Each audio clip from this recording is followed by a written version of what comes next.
You are clearly the only remaining strong immortal emperor in the world. But you were drained of all your blood and had all your organs removed. It's all because your girlfriend Lu Ruyan tricked you into hiking in the deep mountains, where you drank the drink she handed you and then lost consciousness. When you wake up again, you find yourself lying on the operating table, with your girlfriend and another man standing by, greedily watching the doctor remove various parts from your body. In the end, to destroy the evidence, they even personally throw you off a cliff. However, you were saved by the immortal due to a blessing in disguise. The immortal replaced all your organs with those tempered by thunder tribulation, and also imparted all of their immortal power to you. Before the immortal passes away, you worship him as your master, and give you a longevity token and a wax pill. The master once guided for extraordinary individuals, who have now established 4 top-tier families. The holders of the longevity token are the young masters of the 4 families. Inside the wax pill is a male emotion king Gu, while the other 7 female emotion king Gus are scattered elsewhere. With the help of the emotion king Gus,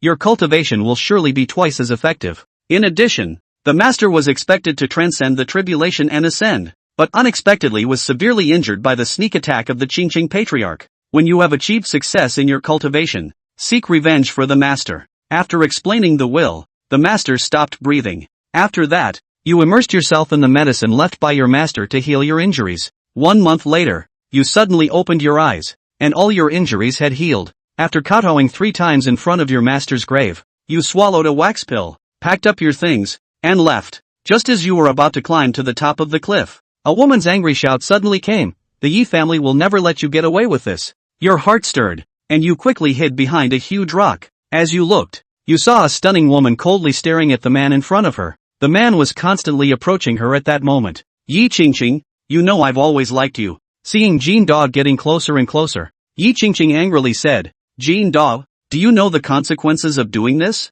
The consequence is that the Jin family and the Yi family will become in-laws. Isn't that good? Jin Dao said as he lunged towards the woman. Just then, you shouted, stop. Jin Dao was startled and turned around abruptly. Who are you? This is over 800 meters from the top of the abyss. How did a living person suddenly appear? Without a word, you punched Jin Dao in the face. He screamed in pain, covering his face and groaning on the ground. Yi Qingqing was stunned. Encountering a strange person helping in the abyss, she was grateful and somewhat scared, tremblingly asking, who are you? My name is Chen Yifan. This abyss is very dangerous. What are you doing here? Yi Qingqing sighed lightly. My mother is seriously ill. The doctor said to cure her, we must find the ghost eye lingzhi. So I formed an expedition team to search here. You recalled seeing a few lingzhi resembling ghost eyes when you came up just now, which should be the ghost eye lingzhi she mentioned. I have seen the lingzhi you mentioned. I can take you there. Yi Qingqing was overjoyed. Really? That's great. Then you bent down. Come up. I'll carry you. Yi Qingqing was stunned, even with tools. Climbing this cliff was perilous, yet you wanted to carry her to find the lingzhi. Without waiting for her response, you gently lifted her onto your back and descended towards the cliff. Jin Dao watched your leaping figure and almost popped his eyes out. A few minutes later, you brought Yi Qingqing to the halfway point. Miss Yi, do you think this is the ghost eye lingzhi? Yi Qingqing exclaimed. Yes, this is the ghost eye lingzhi. Thank you so much. After picking the lingzhi, you climbed back up with Yi Qingqing. A few minutes later, you returned to the top of the cliff. After Yi Qingqing got off your back, her pretty face blushed, and her heart was pounding. Chen Yifan, why are you also below the abyss? Hearing this, you couldn't help but recall the experience of being deceived. Miss Yi, can I use your phone? I've been out of touch for a month, and I need to let my family know I'm safe. Yi Qingqing took out her phone casually. You took it and called your mother. Soon, a hoarse voice came from the phone. Hello, who are you looking for?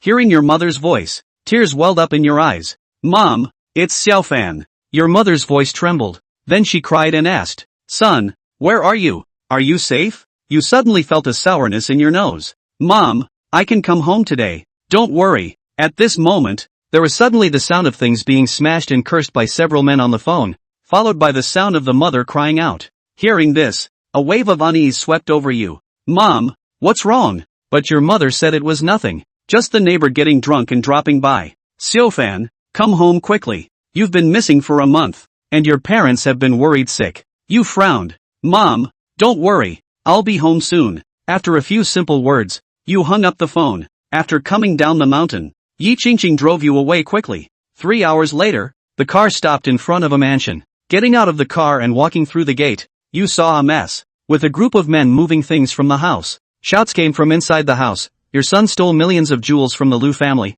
Your family must compensate. Move out. Father Chen Zhang roared angrily, nonsense. My son is honest and upright. He couldn't have stolen anything from others. Someone picked up a computer, and the mother, Yang Lan, immediately shouted, this is my son's stuff. You can't move it. The big man who was moving the computer had a cross look in his eyes and kicked Yang Lan in the stomach. Yang Lan was kicked several meters and fell heavily on the ground. Moreover, her forehead touched the table leg, and blood flowed out at once. Chen Shuizheng roared, I'll fight you all. However, as soon as he moved, he was held down by two people in a death grip. Chen Fan just happened to see the scene. His temples throbbed furiously and he instantly rushed into the house. The man who had kicked down Yang Lan was sent flying several meters by his kick and smashed hard against the east wall. Several people wearing security uniforms at the scene were startled, and the two people who were holding Chen Shuizheng down couldn't help but let go of their hands. Seeing Chen Fan return, Chen Shuizheng was overjoyed and called out, Little Fan, you're finally back.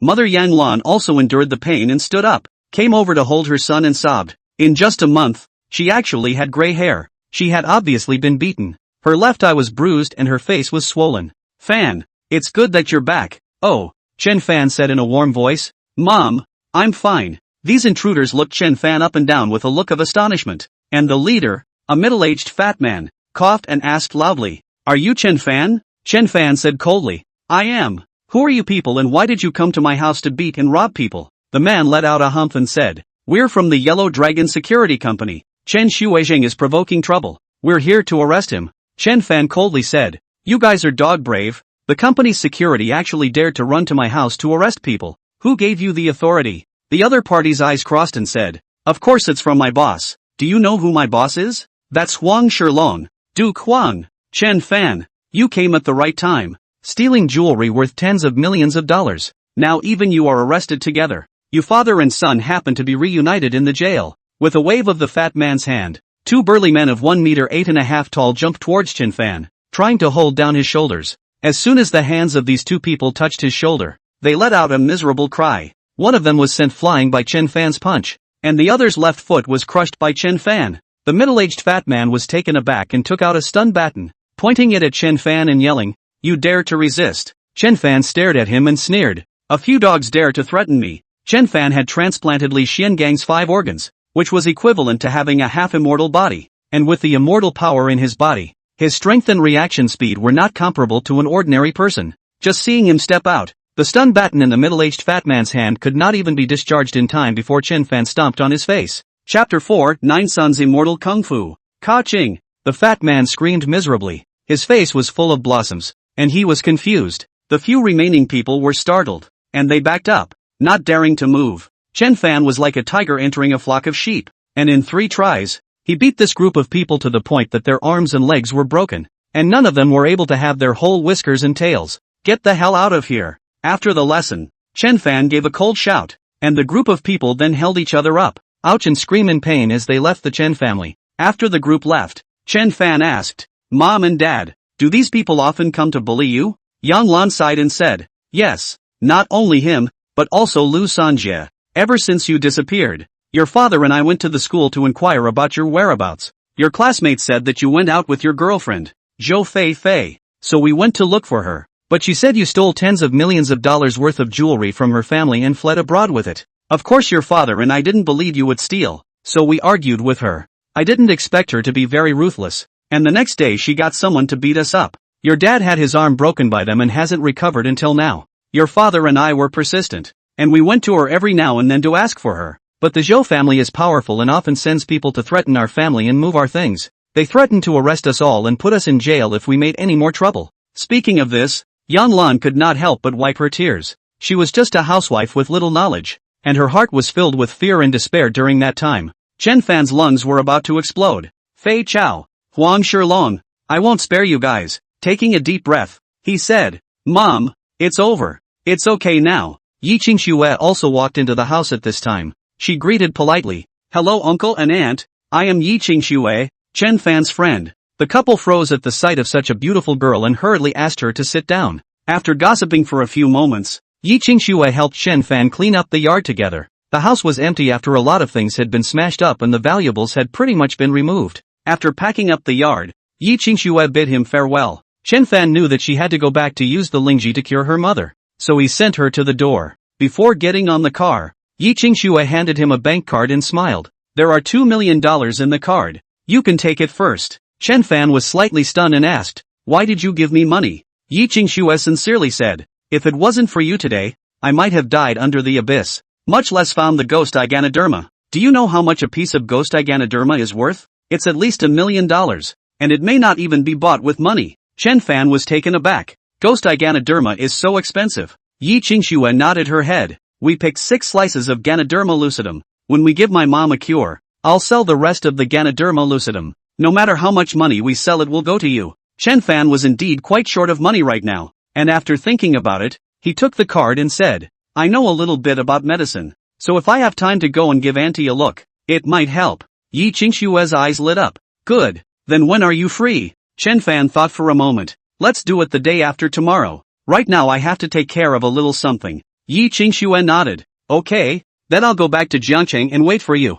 Jiangcheng is the capital of Jiangbei province and the most economically developed city in Jiangbei, the new first-tier city. Sending Yi Qingxue to the car, the latter laughed. "Chen Fan, in the future, don't call me Miss Yi anymore, call me Qingxue." Chen Fan smiled. "Well, Qingxue." After seeing off Yi Qingxue, Chen Fan closed the door and first checked his parents' injuries. He found that Chen Shuizheng's broken arm had recovered well, and Yang Lan's only had some superficial injuries, so he put his heart down. After saying some words of relief to his parents, he settled down and started practicing. Huang Shilong was a man with a background, and it was as hard as heaven for him, a powerless one, to take revenge. Therefore he had to practice those amazing stunts taught by his master. Speak with your fists. Li Xiangang's inheritance had memories of the Jianghu martial arts, and in this world, there existed Jiezhan masters who were just like those dignitaries. Their status was honorable and high, and what he wanted to do was to become a top expert. The core technique passed down by Li Xiangang was called the 9 Suns Immortal Technique,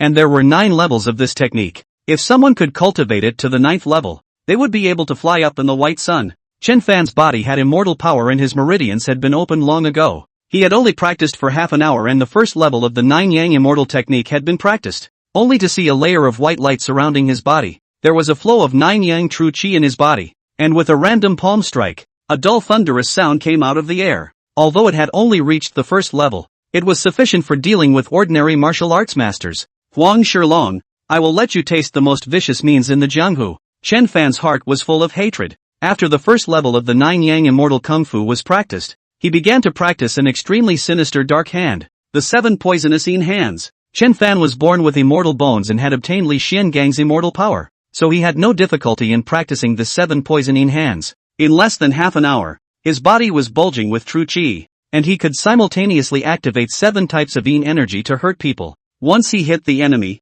no matter where he hit, each of the 7 types of Yin energy would be applied to the 7 vital points of the human body, making it impossible for the person to survive or die. It is very poisonous. After practicing, Yang Lan cooked him a pot of egg noodles and fried 2 plates of vegetables. Chen Fan's extraordinary physique increased his meal size. He ate 3 large bowls of noodles in one breath, and 2 plates of vegetables were also swept away by him, but he only reached half full. Yang Lan laughed. "Little Fan, how long has it been since you've eaten?" "It's all starving." Chen Fan thought to himself. "Your son, I haven't eaten for a month." After eating, he returned to the courtyard to practice a footwork. The Flying Immortal Steps. Flying Immortal Steps is a very esoteric step. Once performed, the trail is hard to find, unpredictable, ethereal as flying immortal. There are 4 basic steps in the Flying Fairy Steps, namely the horizontal steps, the bending steps, the bow steps, and the micro steps, each of which is very difficult to practice. If you want to learn Flying Fairy Steps,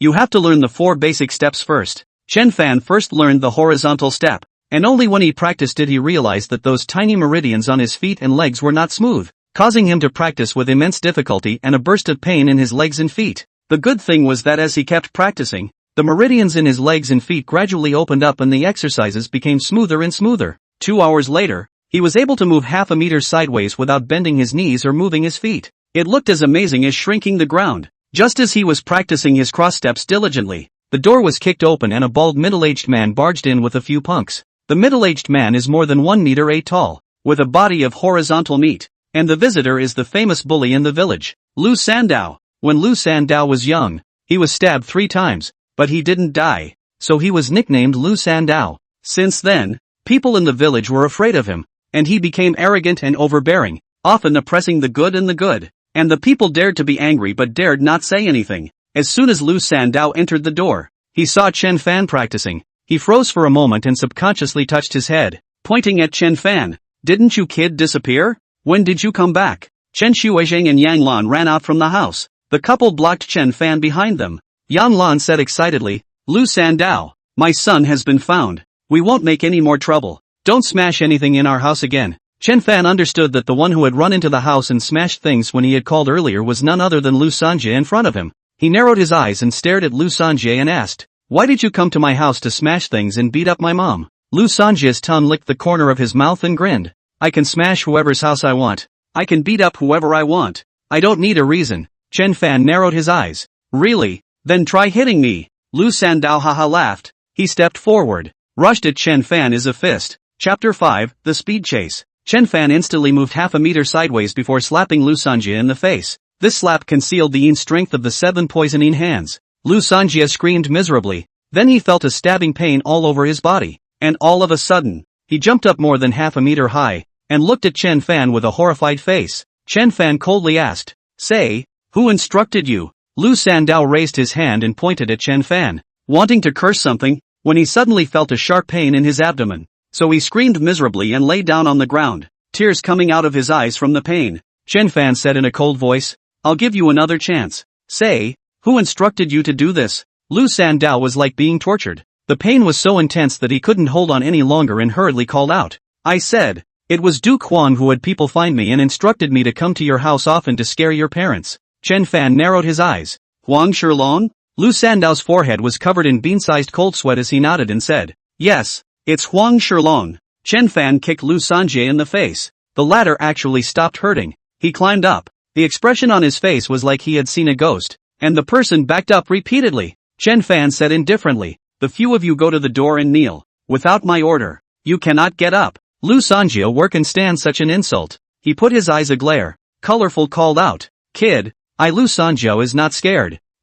Chen Fan snapped his fingers. Hearing the sound of the ringing finger, Lu Sandow suddenly had a splitting headache and immediately screamed again. This scene made Yang Lan and Lu Sandow's followers look dumbfounded. What was going on? Spells? After screaming miserably for a few moments, Lu Sandow obediently ran to the door and knelt down. Chen Fan snapped his fingers again and his headache disappeared. At this moment, Lu Sanjie looked at Chen Fan with a horrified face and asked in a trembling voice, "Chen Fan, what have you done to me?" Chen Fan coldly said, "A little trick. If you don't listen, I can make your life worse than death." His icy gaze caused Lu Sanzho to shiver and subconsciously lower his head. Several of his followers saw Lu Sanjie kneeling down, and they also silently knelt behind him, shivering. Yang Lan pulled Chen Fan's arm and whispered, "Xiao Fan, Lu Sandow's nephew is working in the bureau, so you can't offend him too much." Chen Fan said indifferently, "Mom, don't worry, we don't cause trouble, but we're not afraid of it either." After letting these few people kneel down, he continued to return to the courtyard to practice the second basic step of the flying immortal steps, the bending step. The flexion step is a step that moves forward and backward, with the muscles of the feet and legs firing at the same time, and between one flexion and one bow, one can instantly move a distance. Previously practicing the horizontal step, Chen Fan had opened up quite a few micro-meridians and also strengthened his muscles and sinews. These made the practice of the flexion step much smoother. In less than an hour, he was able to move 1 meter forward and 1 meter back without bending his knees or moving his legs. He then practiced the horizontal step and the flexion step together, only to see his body, however, move back and forth like a ghost, which was very strange. It was already dark. Yang Lan also made dinner, and the family finally had a reunion dinner. After the meal, Chen Fan began practicing his lunge and micro steps. The lunge, which is the use of the legs, will produce greater and faster displacement when it is combined with the cross and flexion steps. Since practicing the bow step required a larger field, he slipped to a cemetery at the east end of the village. A haunted place like a graveyard was unusually quiet at night as there was no one at all, only to see him pull his 2 legs apart, taut as 2 bowstrings. People running like electricity near the graveyard, suddenly left and right, suddenly forward and backward, like a ghost shadow. Not long after, Zhang Laoshi, who was returning home from work, happened to see Chen Fan's figure and couldn't help but stare in disbelief. He let out a cry of "Mamma Mia" and ran home, and became very sick as a result. Since then, the rumor that the cemetery was haunted spread. so much so that no one dared to pass by the cemetery at night. After practicing the lunge, practice micro-steps. Micro-steps refer to the displacement of tiny distances, as long as a few centimeters, as short as a few millimeters. However, when masters fight, tiny movements can often win and kill the enemy. And after practicing the micro-steps, he then combined the 4 basic steps and took the first step of the flying immortal steps. A phantom flashed in the air 3 times in a row, appearing in 3 separate locations within a 10-meter radius in a tenth of a second. Completing the first step, all the immortal energy in Chen Fan's body was stimulated to come alive, swimming in his limbs and bones, incomparably comfortable. Soon after Chen Fan practiced, Lu Nanguo, who was kneeling in the doorway, felt pain in his knees, and he stood up with a clench of his teeth, and picked up his cell phone to call a number as he ran into the distance. 5th Master. Chen Fan is not dead. The 5th Master's name was Gui Yao, and he was the butler of the Huang family, in charge of the Huang family's affairs, big and small. As the Huang family became more and more powerful, the number of people who flattered him gradually increased. At this moment, Gui Yao was lying on the sofa and close to enjoy himself. When he heard the news that Chen Fan didn't die, he froze and pushed away the woman beside him. His face was shocked and puzzled. He said angrily, "Bull asterisk asterisk asterisk asterisk. How can a person survive being gutted and thrown into the abyss?" Lu Nanguo lowered his voice. "It's really him. And this kid is very powerful. Just now he hit me a few times. I almost died from the pain. Master 5th, please send someone. I really can't fight him." Putting down the phone, Gui Yao had completely lost interest. He lifted up his pants and first called over to the security company, then jogged to meet Huang Shilong. This is the Huang Long Villa. The villa was bought by the Huang family only half a month ago. Its former owner was once a mega-rich man worth tens of billions of dollars who had operated here for many years. At this time, Huang Shilong had just sent off a few guests, and due to the fact that he had negotiated a few business deals, he still had a hint of a smile on his face. Seeing Gui Yao running over, he was slightly disgruntled and faintly said, "What's the matter that's so panicky?" Gui Yao took a few breaths and said, "Young master, Chen Fan is not dead." Hearing the news that Chen Fan didn't die, Huang Shilong froze. His first reaction was disbelief. At the same time there was no reason to be annoyed in his heart, and he said angrily, "Nonsense, how could he be alive?" Gui Yao hurriedly repeated Lu Nanguo's words before adding, "I've already called from the security company's side. They did encounter Chen Fan and were even injured by him." Huang Shilong was stunned. How could it be possible? How can a person live without his heart, liver, spleen and kidneys? That's simply impossible. Gui Yao was well thought out as he immediately said, "Young master, whether it's true or not, we must send someone to check it out. He is now a major problem for young master. He must be removed as soon as possible." Huang Shilong's eyes, however, narrowed. If it's really him, that's not a bad thing. After that big brother in the capital changed his blood, he instantly became 10 years younger. The big man said that as long as we change this blood for him once a year, my Huang family will give him whatever he wants. Gui Yao was shaken. Then with a twinkle in his eye, he came up with a poisonous plan and said, "Young master, I'll immediately ask Feng Kai to step in. He is one of the counted experts in Yun City. With him around, that Chen Fan, whether he is a human or a ghost, doesn't need to be feared. Right now, I'll contact Lu Nanguo and ask him to capture Chen Fan's parents and force that kid to come to us. At that time, we'll take the opportunity to imprison him so that we can supply blood to that master in the capital for a long time."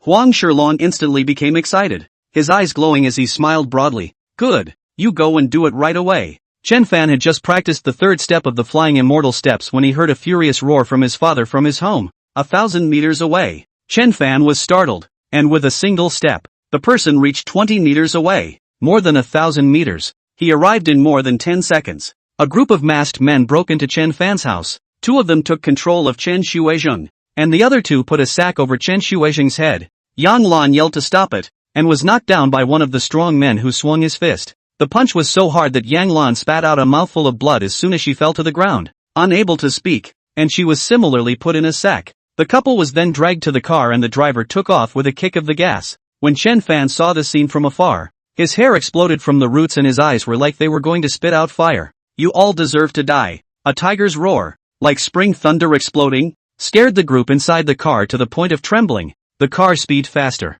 The 2 SUVs sped away, pulling up a long trail of smoke. Chen Fan's immortal power boiled around his body as he pushed his bow step with all his might and fiercely chased after the car. With a single step, he was more than 10 meters away, and the closer he chased, the closer he got. After the car left the village and got onto a highway, the driver saw Chen Fan in the rearview mirror. His eyes went straight and he screamed. Someone is chasing us. Lu Sanduo was sitting on the co-pilot. He twisted his head to look, and saw a silhouette running like a fly under the streetlight, actually getting closer and closer. He couldn't help but have his scalp tingling as he screamed along. Speed up. Speed the up. Chapter 6, The Tiger's Scabbard. The driver kicked the gas, and the speed of the car quickly soared to more than 100, but still could not get rid of Chen Fan, who was furiously chasing behind him. Chen Fan did not fully exert himself, just hanging far behind. 10 minutes, 20 minutes, no matter how fast the car was going, he was always more than 100 meters from the back of the car, and the few people in front of him couldn't get rid of them no matter what.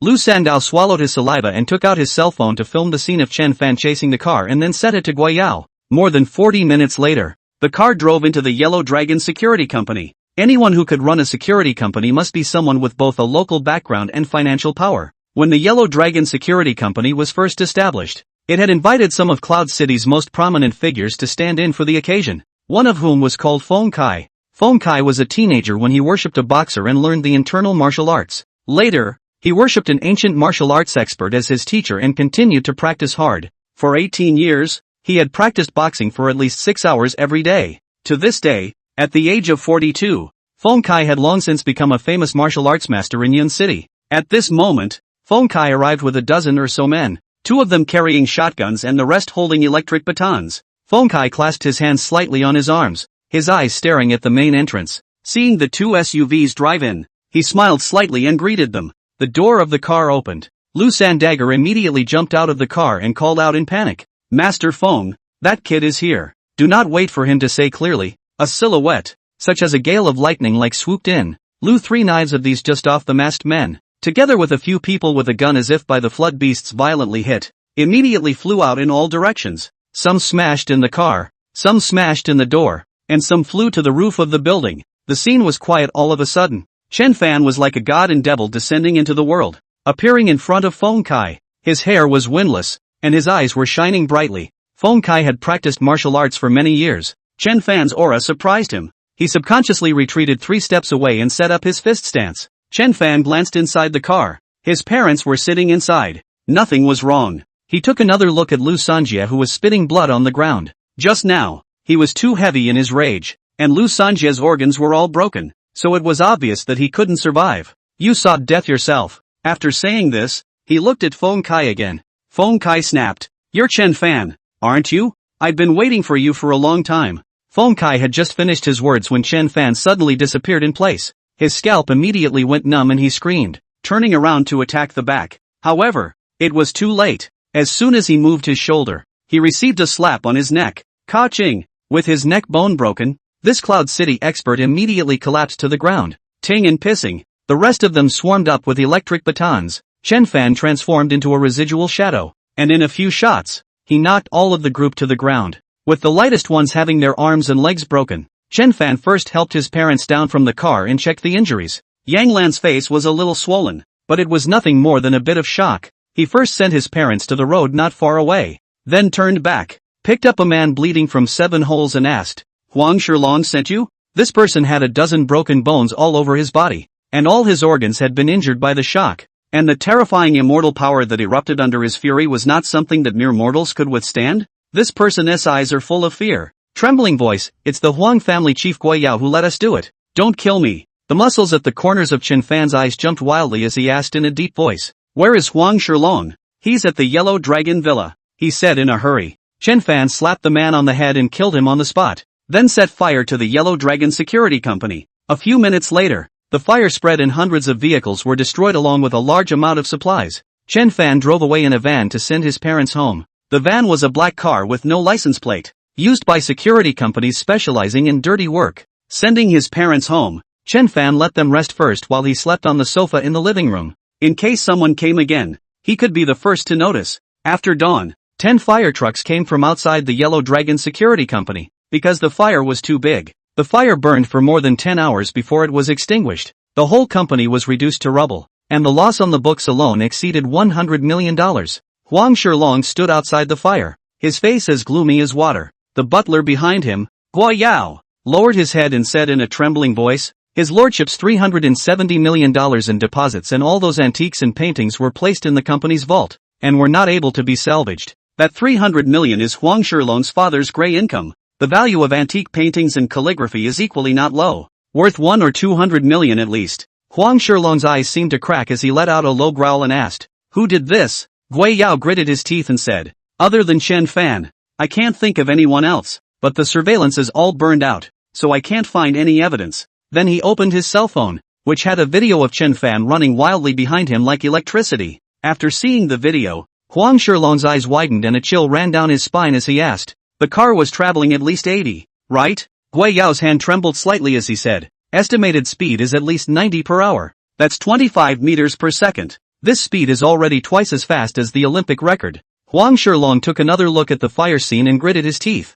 He's still human even if he's strong. I don't believe he can dodge bullets. The next morning, Yanlan got up early in the morning to buy breakfast for Chen Fan, all of which were his favorites. 10 soup dumplings, 10 siu mai, and a bunch of other eats. While Chen Fan was eating, Chen Shuizheng said, "Little Fan, you'll graduate in half a month. Do you have any plans?" Chen Fan studied in the school, is a Cloud City local ordinary institutions, although not what the famous school, but the profession is not bad. Chen Shuizheng hoped that his son can smooth graduation, and then find a stable job. Chen Fan laughed, "Don't worry, I'll go back to school today." After dinner, he used the computer to log into his social account. At that moment, in the group of classmates, a few of them were chatting and mentioned him. "No news from Chen Fan yet?" a student named Li Xin asked. He often played with Chen Fan and had a good relationship. "I don't know. Do you guys think Chen Fan's disappearance could really be related to Fei Zhou?" a female classmate said. Another female classmate, "Don't talk nonsense. Zhou Fei is not an ordinary person now. I heard that she will soon get married to Huang Deshao. The Huang family is now a powerful family in Jiangbei, not something ordinary people can mess with." When she said that, the woman in front of her immediately withdrew her message. What can't be said? Chen Fan disappeared because of Zhou Fei. There's definitely something wrong with this girl. A boy named Lu Nanguo spoke. He was a very good friend of Chen Fan, and after Chen Fan disappeared, he was threatened and beaten up twice for assisting Chen Fan's parents in investigating his whereabouts. Didn't Zhou Fei say that Chen Fan stole her family's jewelry, so he fled abroad? A classmate said. "Lu Nanguo, you guys believe in such words that degrade your intelligence? I know Chen Fan's character best. He would never do such a thing. A big living person wouldn't disappear for nothing." At this moment, a girl named Tang Rou spoke. She wasn't too familiar with Chen Fan, but she was clearly on Chen Fan's side as well. Tang Rou was one of the 2 recognized school flowers in the school, far prettier than Zhou Fei, and had countless suitors. Her speaking up for Chen Fan at this moment was a surprise to many. "I believe Chen Fan. He would never steal from others." Another girl spoke. Her name was Chen Mengyan. Due to the severe burns on half of her face and the surprising beauty of half of her face, she was jokingly called half-face Shisher by the good people. Chen Mengyan was low-key and rarely interacted with people, but her grades were the best in the whole school. Half a year ago, she was bullied by a few out-of-school jerks, and it was Chen Fan who stepped forward and chased the jerks away. However, he also broke 2 ribs as a result and recuperated in the hospital for a long time. Since then, Chen Mengyan and Chen Fan became acquainted. Chen Fan was very touched. He privately messaged and patted Lu Nanguo, then sent a message. "Nanguo, I am fine. I have gone home." Chapter 7, Rehabilitation. Lu Nanguo was surprised and happy. "Chen Fan, where are you? Are you really okay?" "Chen Fan, I was injured on my wilderness expedition and have recovered." In the morning he practiced for a while longer. 24 flying immortal steps. He practiced to the 9th step in one breath. At 11 o'clock, Chen Fan finally stepped into the campus again after a month. Everything around him looked so familiar, yet so unfamiliar. "Chen Fan." Lu Nanguo was standing at the school entrance, and he came over and gave him a big bear hug. Lu Nanguo stood at 1 meter 88. He was excellent in sports and had handsome features. However, a large black mole on his face affected his face value, resulting in not many people being friends with him. Only Chen Fan had the best relationship with him. Chen Fan laughed. "Nanguo, you've gotten stronger again." Lu Nanguo grinned and said, "That's for sure. I'm jacking iron every day." Then he suddenly sighed. "It's good that you're fine, causing me to worry for a month." Chen Mengyan was even more worried about you than I was and often secretly wiped her tears. Chen Fan smiled bitterly. "It's not that exaggerated, is it? Lu Nanguo, if you don't believe me, I'll take you to a place." There was an artificial lake on campus, and Lu Nanguo pulled Chen Fan near the shore of the lake and pointed inside.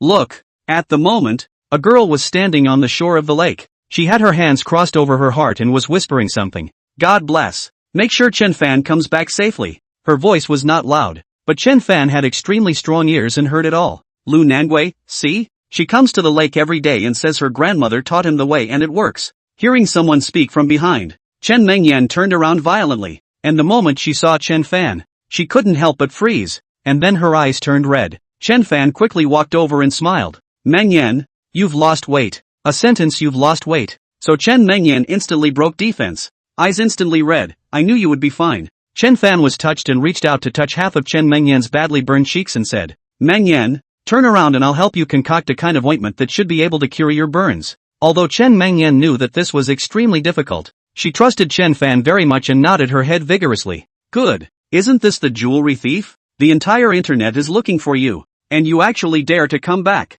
Just as the two of them were talking, a piercing voice rang out not far away. Chen Fan turned around to see that a black-faced boy was standing a dozen meters away and was calling the police. Hey, police station? I ran into a wanted criminal, named Chen Fan, right here in our school. After saying that, the boy hung up the phone with a smug look on his face. Chen Fan recognized this person. This person's name was Luo Jinfeng. He was pursuing Luo Fei Fei at that time, but the latter suddenly became Chen Fan's girlfriend. This matter hit him hard and he hated Chen Fan because of it. Later, when Chen Fan disappeared and became a wanted man for stealing, he was tremendously happy in his heart and did not hide his gloating. Now that he ran into Chen Fan, he immediately called to report it. Lu Nanguo said angrily, Luo Jinfeng, you're insane. Chen Fan was clearly framed. Luo Jinfeng sneered.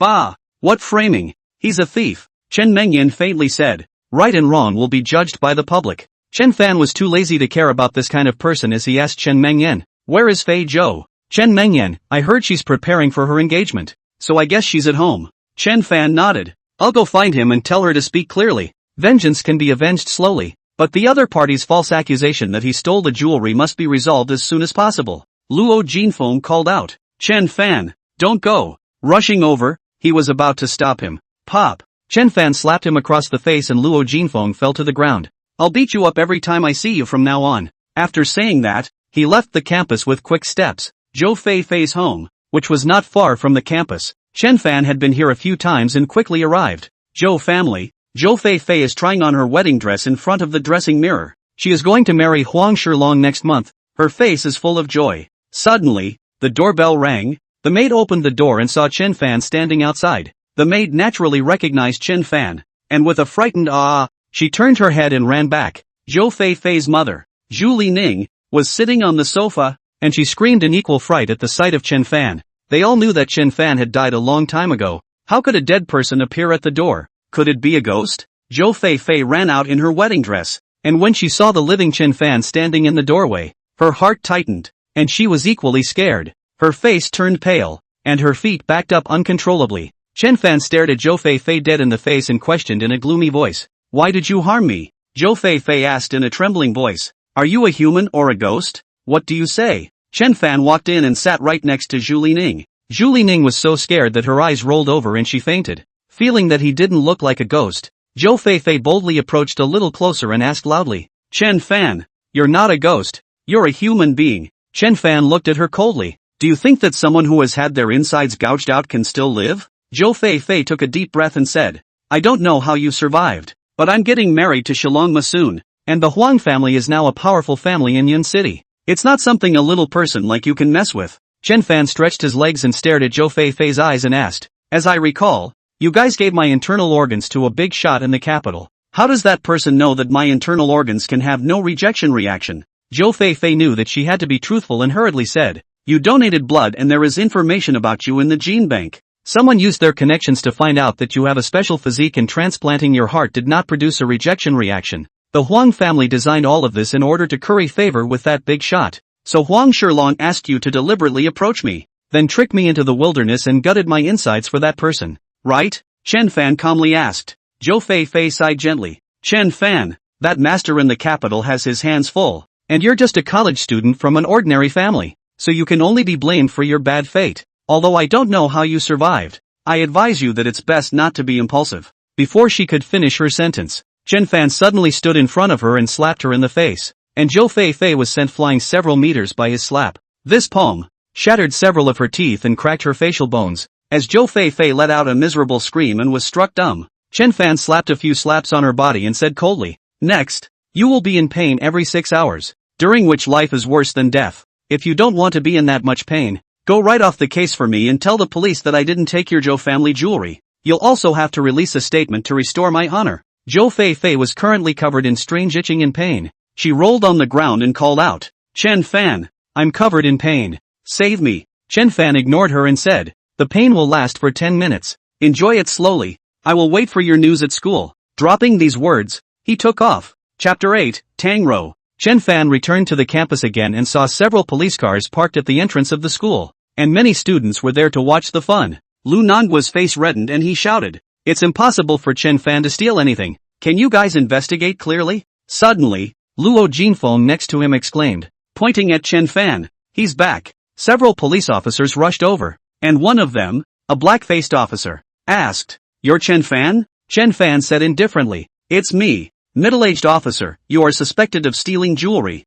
The amount is particularly large. Go back with us to accept the investigation. Chen Fan asked, whose jewelry did I steal? The middle-aged officer frowned and said, the person who reported the case is Fei Zhou. She said you stole tens of millions of jewelry from the Zhou family. Chen Fan, she reported me for theft and I stole. Do you have any evidence? The middle-aged police officer for the speech. At that time or just Zhou Fei's side of the story. The Zhou family did not provide strong evidence. Only a video of Chen Fan in and out of the Zhou family. Chen Fan, it's better to ask you to go back with us and be investigated. The officer said. Chen Fan, there's no need to investigate. You guys call and ask Fei Zhou. Ask her if I stole the Zhou family's jewelry. The middle-aged officer's face sank. Chen Fan, if you refuse to cooperate, we can only take coercive measures against you. Chen Fan took out his cell phone and made a video call. Soon, the call was connected, and the person inside was none other than Fei Zhou. Chen Fan said, Zhou Fei, you can't tell with this officer whether I have stolen your Zhou family's jewelry.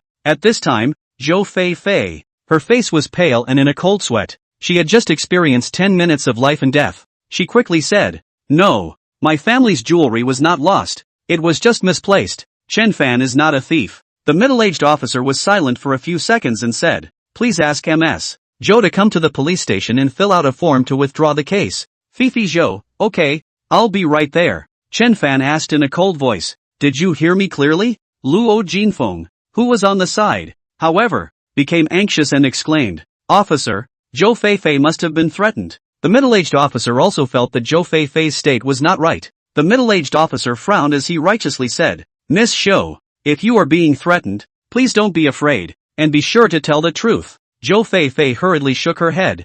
I'm not threatened. I'm telling the truth. Please don't make things difficult for Chen Fan anymore. Luo Jinfeng immediately came over and shouted, Fifi, don't be afraid. I'll always be on your side. With a disgusted look on her face, Zhou Fei said, Luo Jinfeng, you disgusting licking dog. I don't need you to mind my business. Get lost. Luo Jinfeng froze. Did Zhou Fei actually hate herself so much? Chen Fan hung up his cell phone, and Zhou Fei made an announcement in her classmate group to explain the situation. Soon, several police cars drove away, and Lu Nanguo laughed. Now the truth is out. Then he remembered something and said, by the way, the director is looking for you. Chen Fan had been missing for a month, so how could he give the school an explanation? He nodded and went to see the department head. Since Zhou Fei's family jewelry was found, the school did not make things difficult for him. After all, people are fine as long as they are fine, and encouraged him to make up for it and strive to graduate with honors. Back in the classroom, Chen Fan returned to his seat,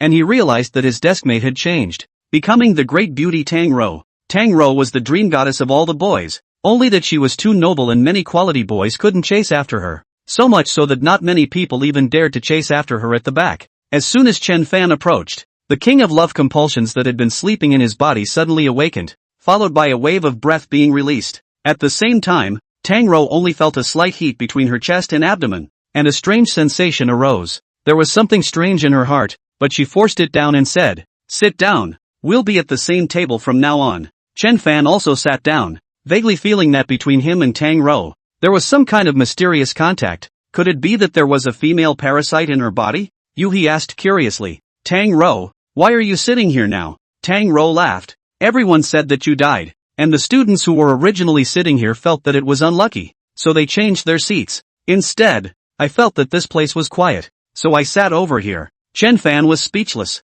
and with a bitter smile, he flipped open his textbook and began to refresh his new knowledge. he only glanced at it, and was amazed that he could read it at a glance and take down the contents in full. With a dark sigh, he knew it was the corneas given by his master at work. He tried to see from the beginning to the end, and he actually memorized the contents of a book with ease, and the places that were difficult to understand were quickly comprehended. Seeing Chen Fan keep flipping through the books, Tang Rou said, "There's no rush. Take your time. The graduation exam is still more than a month away." It didn't take long for Lu Nanguo to sit on the other side of Chen Fan with a book and smiled. "I'll treat you to dinner tonight. Let's have a drink." Chen Fan was touched in his heart. He had heard his parents say that Lu Nanguo had not helped much and had been threatened and beaten up because of it. He smiled and said, "Good. By the way, Nanguo, this black mole on your face, do you want to get rid of it?" Lu Nanguo sighed. "Of course I want to, but the doctor said that the black mole is connected to the nerves, and surgery would easily cause facial paralysis." Chen Fan searched for the medical skills passed down by Li Xiangang.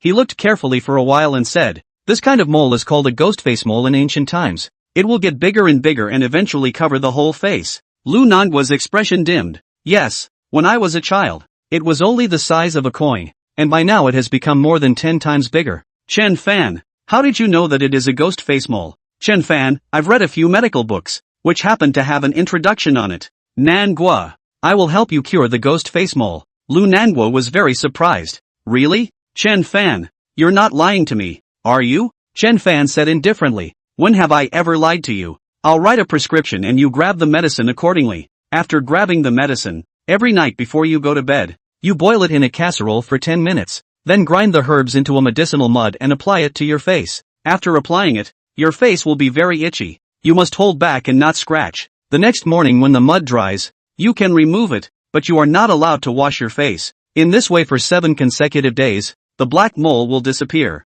Lu Nanguo had always trusted Chen Fan. His eyes were glowing as he nodded his head vigorously. "Okay, I'll go back and try it." Chen Fan wrote a prescription, then tore it off and handed it to Lu Nanguo, instructing, "You must buy authentic herbs. The origin of the herbs I have written on it as well, and you have to go to a reputable pharmacy to get the medicine." When Chen Fan wrote, he couldn't help but start imitating the handwriting of his master Li Xiangang back then, who had passed on all his experience and wisdom, naturally including his calligraphy. Tang Rou happened to catch a glimpse of his handwriting. Her heart moved and she couldn't help but praise it. "Good writing, Chen Fan. Your handwriting has an immortal aura." Tang Rou had been learning calligraphy since she was 5 years old, and her father and grandfather were both nationally recognized calligraphers, so she had always been proud of her calligraphy attainments. However, at this moment, she was deeply attracted by Chen Fan's handwriting. Chen Fan laughed. "I didn't have much to do in the last month, so I practiced my handwriting." "Tang Rou, your calligraphy is not bad,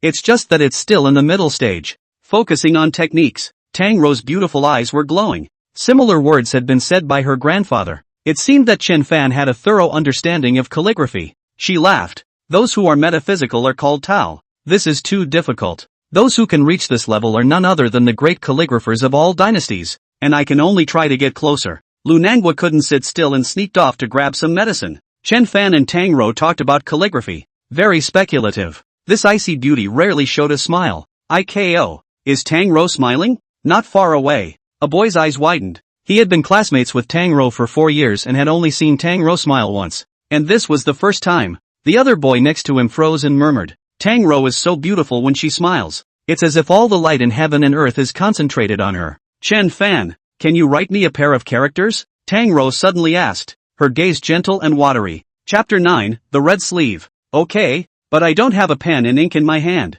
Tang Rou smiled, and from the hole in the table, she took out a side inkstone and a sheepcomb hairbrush, which was made from wolf and sheep hair. She spread out a piece of top-quality rice paper and personally inked Chen Fan again. The beauty studied the ink. Chen Fan slightly smoked, waved the pen and wrote, "The Zhao guest is a man with a tassel, and the Wu hook is bright with frost and snow. The silver saddle shines on the white horse, soughing like a shooting star. He kills a man at 10 steps and does not leave a trail for 1,000 miles. When the matter is over, he goes away and hides his body and name." Chen Fan's characters have an ancient chivalrous style, and there seems to be sword energy between the lines. Chen Fan had previously written with a fountain pen, and although he had shown great promise, he had not been able to fully realize his meaning. Now, he wrote with a brush, and the chivalry and righteousness jumped out on the paper, causing Tang Rou beauty to hyperventilate, and couldn't help but bring her forehead closer to Chen Fan. Looking at his words, immersed in them, and unable to extricate herself, The ends of her hair tickled Chen Fan, so he slightly turned his face sideways, only to find the boys around him looking over with incredulous eyes. What's the situation? Why is Beauty Tang Rou getting so close to Chen Fan? Her stunning face is sticking to Chen Fan. Damn it! Seemingly sensing that she was a bit out of character, Tang Rou hastily moved away from her petite body. Her pretty face flushed with a blush as she said, Chen Fan, I'll take this piece of calligraphy. She picked up the words and blew on them gently a few times so that the ink would dry as quickly as possible. At this time, the class bell rang, and Chen Fan spent the class period reciting all the contents of the book. After class, there was a commotion at the door of the classroom, and Zhou Fei Fei, whose face was as pale as paper, walked in. She looked at Chen Fan with fearful eyes and said in a low voice, Chen Fan, I've withdrawn the case, so please let me go. I heard you're getting married to Huang Shilong. When? He asked with a smile that sent chills down Zhou Fei Fei's spine. Tonight, I'm engaged to Shiren. Good. I will definitely go to congratulate you. Chen Fan sneered, then reached out and slapped his finger on her. Get lost. Zhou Fei Fei clenched her fists and wanted to say something, but in the end, she didn't dare to open her mouth and turned around to leave silently. Tang Rou asked him curiously, you guys are getting back together? Chen Fan rolled his eyes. We were never together. She approached me for something else. Tang Rou immediately brainstormed and said, I know. She covets your good calligraphy. Your calligraphy is definitely comparable to those great calligraphers in history, and your future achievements are unlimited. Chen Fan was speechless for a while, saying that the brain circuits of beautiful women were really different from normal people. He said, it's something else. I'll talk to you later. At this time Lu Nanguo came back with a packet of herbs. Chen Fan checked it. There was nothing wrong with it, and told him to boil it according to his instructions. He didn't attend the rest of that class and went home early. Mother Yang Lan is picking vegetables. Father Chen Shuizheng went to work. Chen Shuizheng is working in a machinery factory. The salary is not high, but he is a technical backbone. More than 8,000 per month to hand.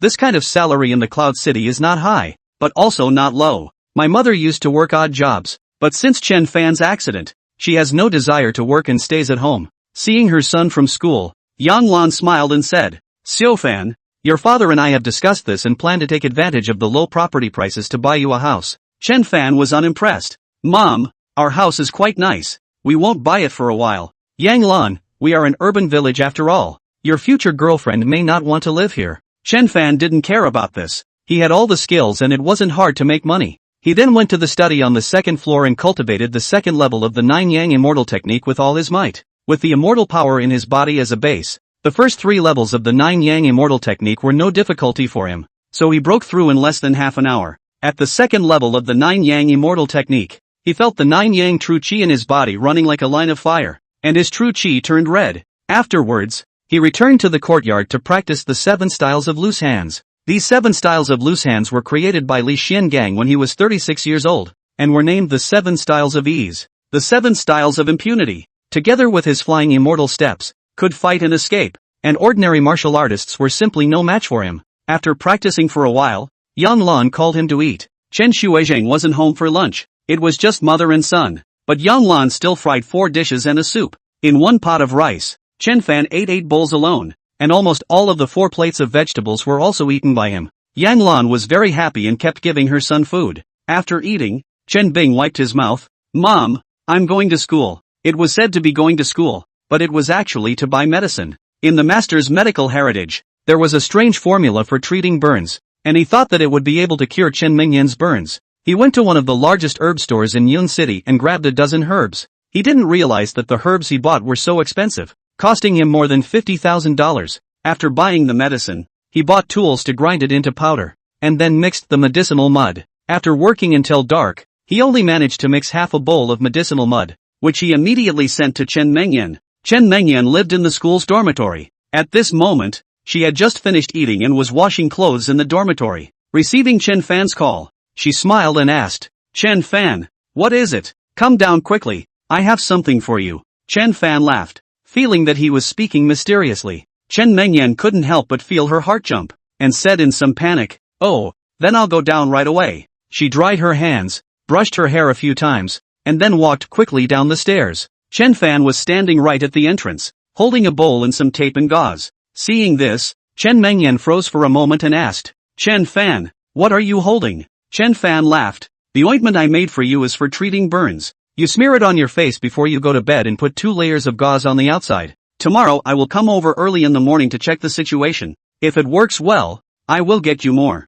Chen Mengyan was actually not hopeful, but she still happily took it and said, "Thank you, I'll try it tonight." As the two spoke, a girl came out just in time. She wore heavy makeup, was dressed fashionably, had a decent figure, and scored a 7 on her looks. The girl stopped and laughed. "Mengyan, you're in love? Not bad, not bad." An ugly girl with a thief compliments each other. Chen Mengyan frowned. "He Lingdao, what are you babbling about?" Zhou Feifei even sent out an announcement that Chen Fan was wrongly accused. He Lingdao let out a che. "Anyway, it's a thief." Chen Fan laughed coldly. "Who are you calling an ugly girl? When I cure Mengyan's burns, she'll be 100 times prettier than you." He Lingdao looked disdainful. "Cure burns? Dream on." After saying that, she left with a step and 3 twists. At this moment, Chen Fan saw that on He Lingdao's shoulder, there was a baby lying on its back, black in color, with a pair of eyes full of resentment, opening its mouth to bite He Lingdao's ear. He Lingdao touched his ears and frowned slightly.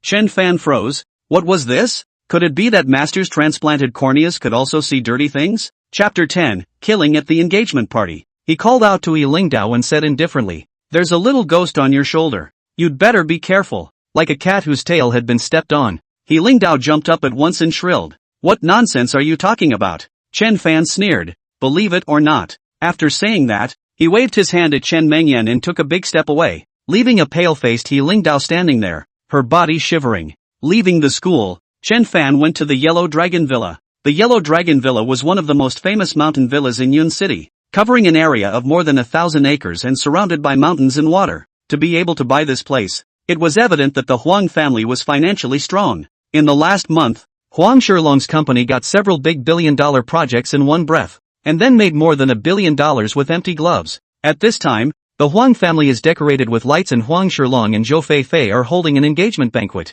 Inside the auditorium, hundreds of people came to congratulate Huang Shilong and Zhou Feifei in the middle of their uncle Huang Mingkai, a fat middle-aged man, relying on the big man in the capital to promote, has now been honored to Zhengbei province. The third handle can be described as a spring breeze. He raised his glass and said, "Everyone, today is the big day of my nephew Shilong's engagement to Ms. Zhou Feifei. I'm here to express my gratitude to all the guests." The crowd raised their glasses at the same time. That Fifi Zhou, in a red dress and wearing very delicate makeup, glanced at the door from time to time with a worried face. Huang Shilong glanced at her and whispered, "Don't be afraid. As long as he dares to come, I'll let him have no return." At this moment, Guo Yao hurriedly came. He whispered, "Young master, Mr. Zhu has arrived." Mr. Zhu's name is Zhu Mingfeng, a martial arts expert in Tiannan province, practicing poisonous sand palm since childhood. There are 8 Jianghu masters who died in his hands without 10. Huang Shilong's eyes lit up and said, "Good, quickly please." It wasn't long before a middle-aged man in a blue Zhongshan suit entered the auditorium, and he was followed by a man in black. Huang Shilong hurriedly greeted him, arching his hand and saying, "Mr. Zhu, you're here." Zhu Mingfeng was short, red-faced and slightly bald on top of his head. He exchanged a few pleasantries and asked, "Mr.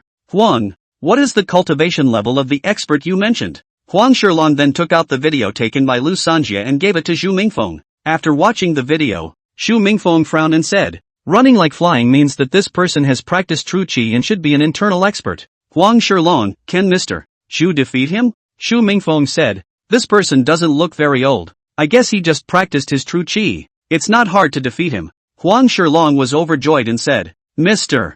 Zhu, I want him alive." Zhu Mingfeng nodded and said, "I brought an expert over. The big deal is to join forces to subdue this son." Huang Shilong was overjoyed. "Great. After this is accomplished, I will be grateful." The man in black who was traveling with him suddenly asked, "Mr. Huang, I heard that the daughter of the Divine General is also here for the engagement banquet?" Huang Shilong laughed. "That's for sure. Missy and I are very close. She should be arriving soon." As the words fell, a woman in a red dress walked in, followed by a man and a woman. The red-skirted woman wore a white veil. Her face was faintly visible. She had a plump figure and was around 1 meter 6'8", and although she couldn't see her face, she could conclude that she was an absolute beauty. The two people behind the woman gave a powerful sense of oppression. They stood behind the woman like 2 great demons, causing a sense of suffocation. Huang Shilong was trembling with excitement. He had inquired through a special channel that this god general's eldest lady was passing through Yun City, so he had gone to great lengths to invite her here.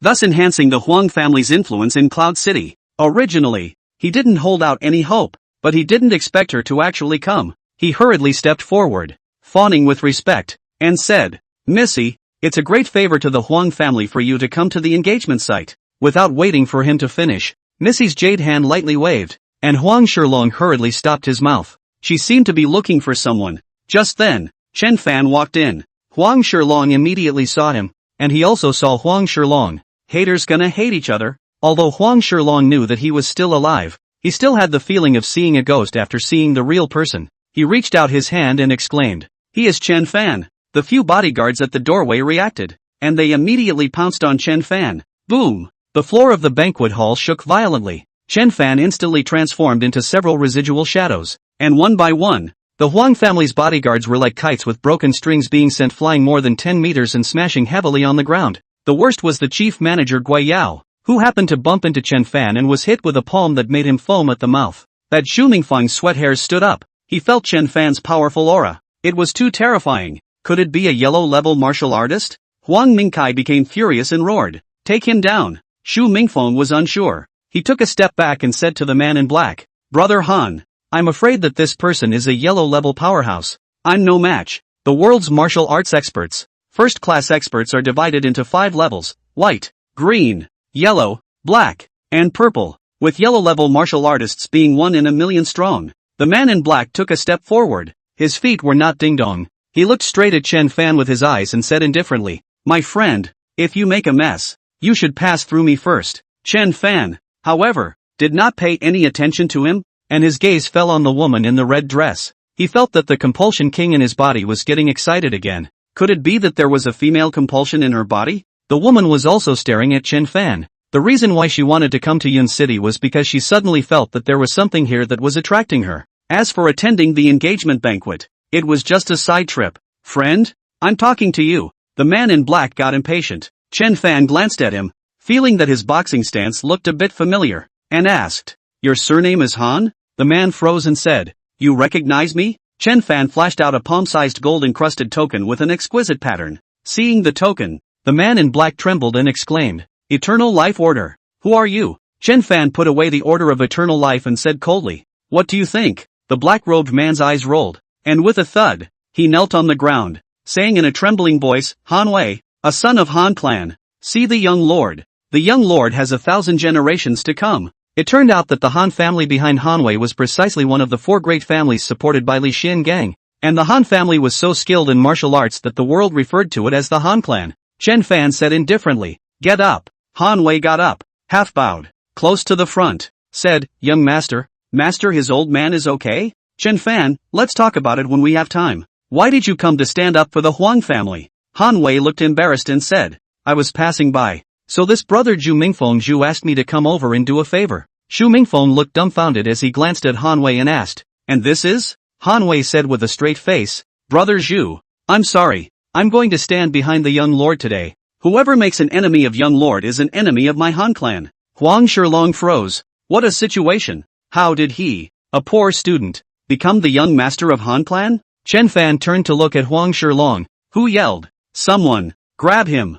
Who dares?" Han Wei roared, and as a yellow-ranked martial artist, his voice shook the hall with a buzzing sound. Chen Fan said indifferently, "Huang Shilong, we meet again." Huang Shilong's face turned pale as he suddenly knelt down in front of the red-skirted woman and said in a trembling voice, "Missy, you saved me." The red-skirted woman didn't even look at him, but walked straight towards Chen Fan, then gazed into his eyes and asked, "Why do I get a feeling of heartbeat when I see you?" Chapter 11, A Quick Revenge. Due to the role of the love compulsion, Chen Fan to the woman in front of him, the same love. He could not help but grab the other side of the snow-greasy hand. Her 5 fingers are slender, as if transparent. The ancients said that the skin is like condensed fat is also so. He then looked down and kissed the back of the woman's hand. The faces of a man and a woman behind the woman changed slightly. The man took a step out to make a move, but was stopped by the woman with a gaze. Chen Fan asked sincerely, "What is the name of the beautiful woman?" "Willow Ru Bing," she said. "And you?" Chen Fan, letting go of the woman's hand,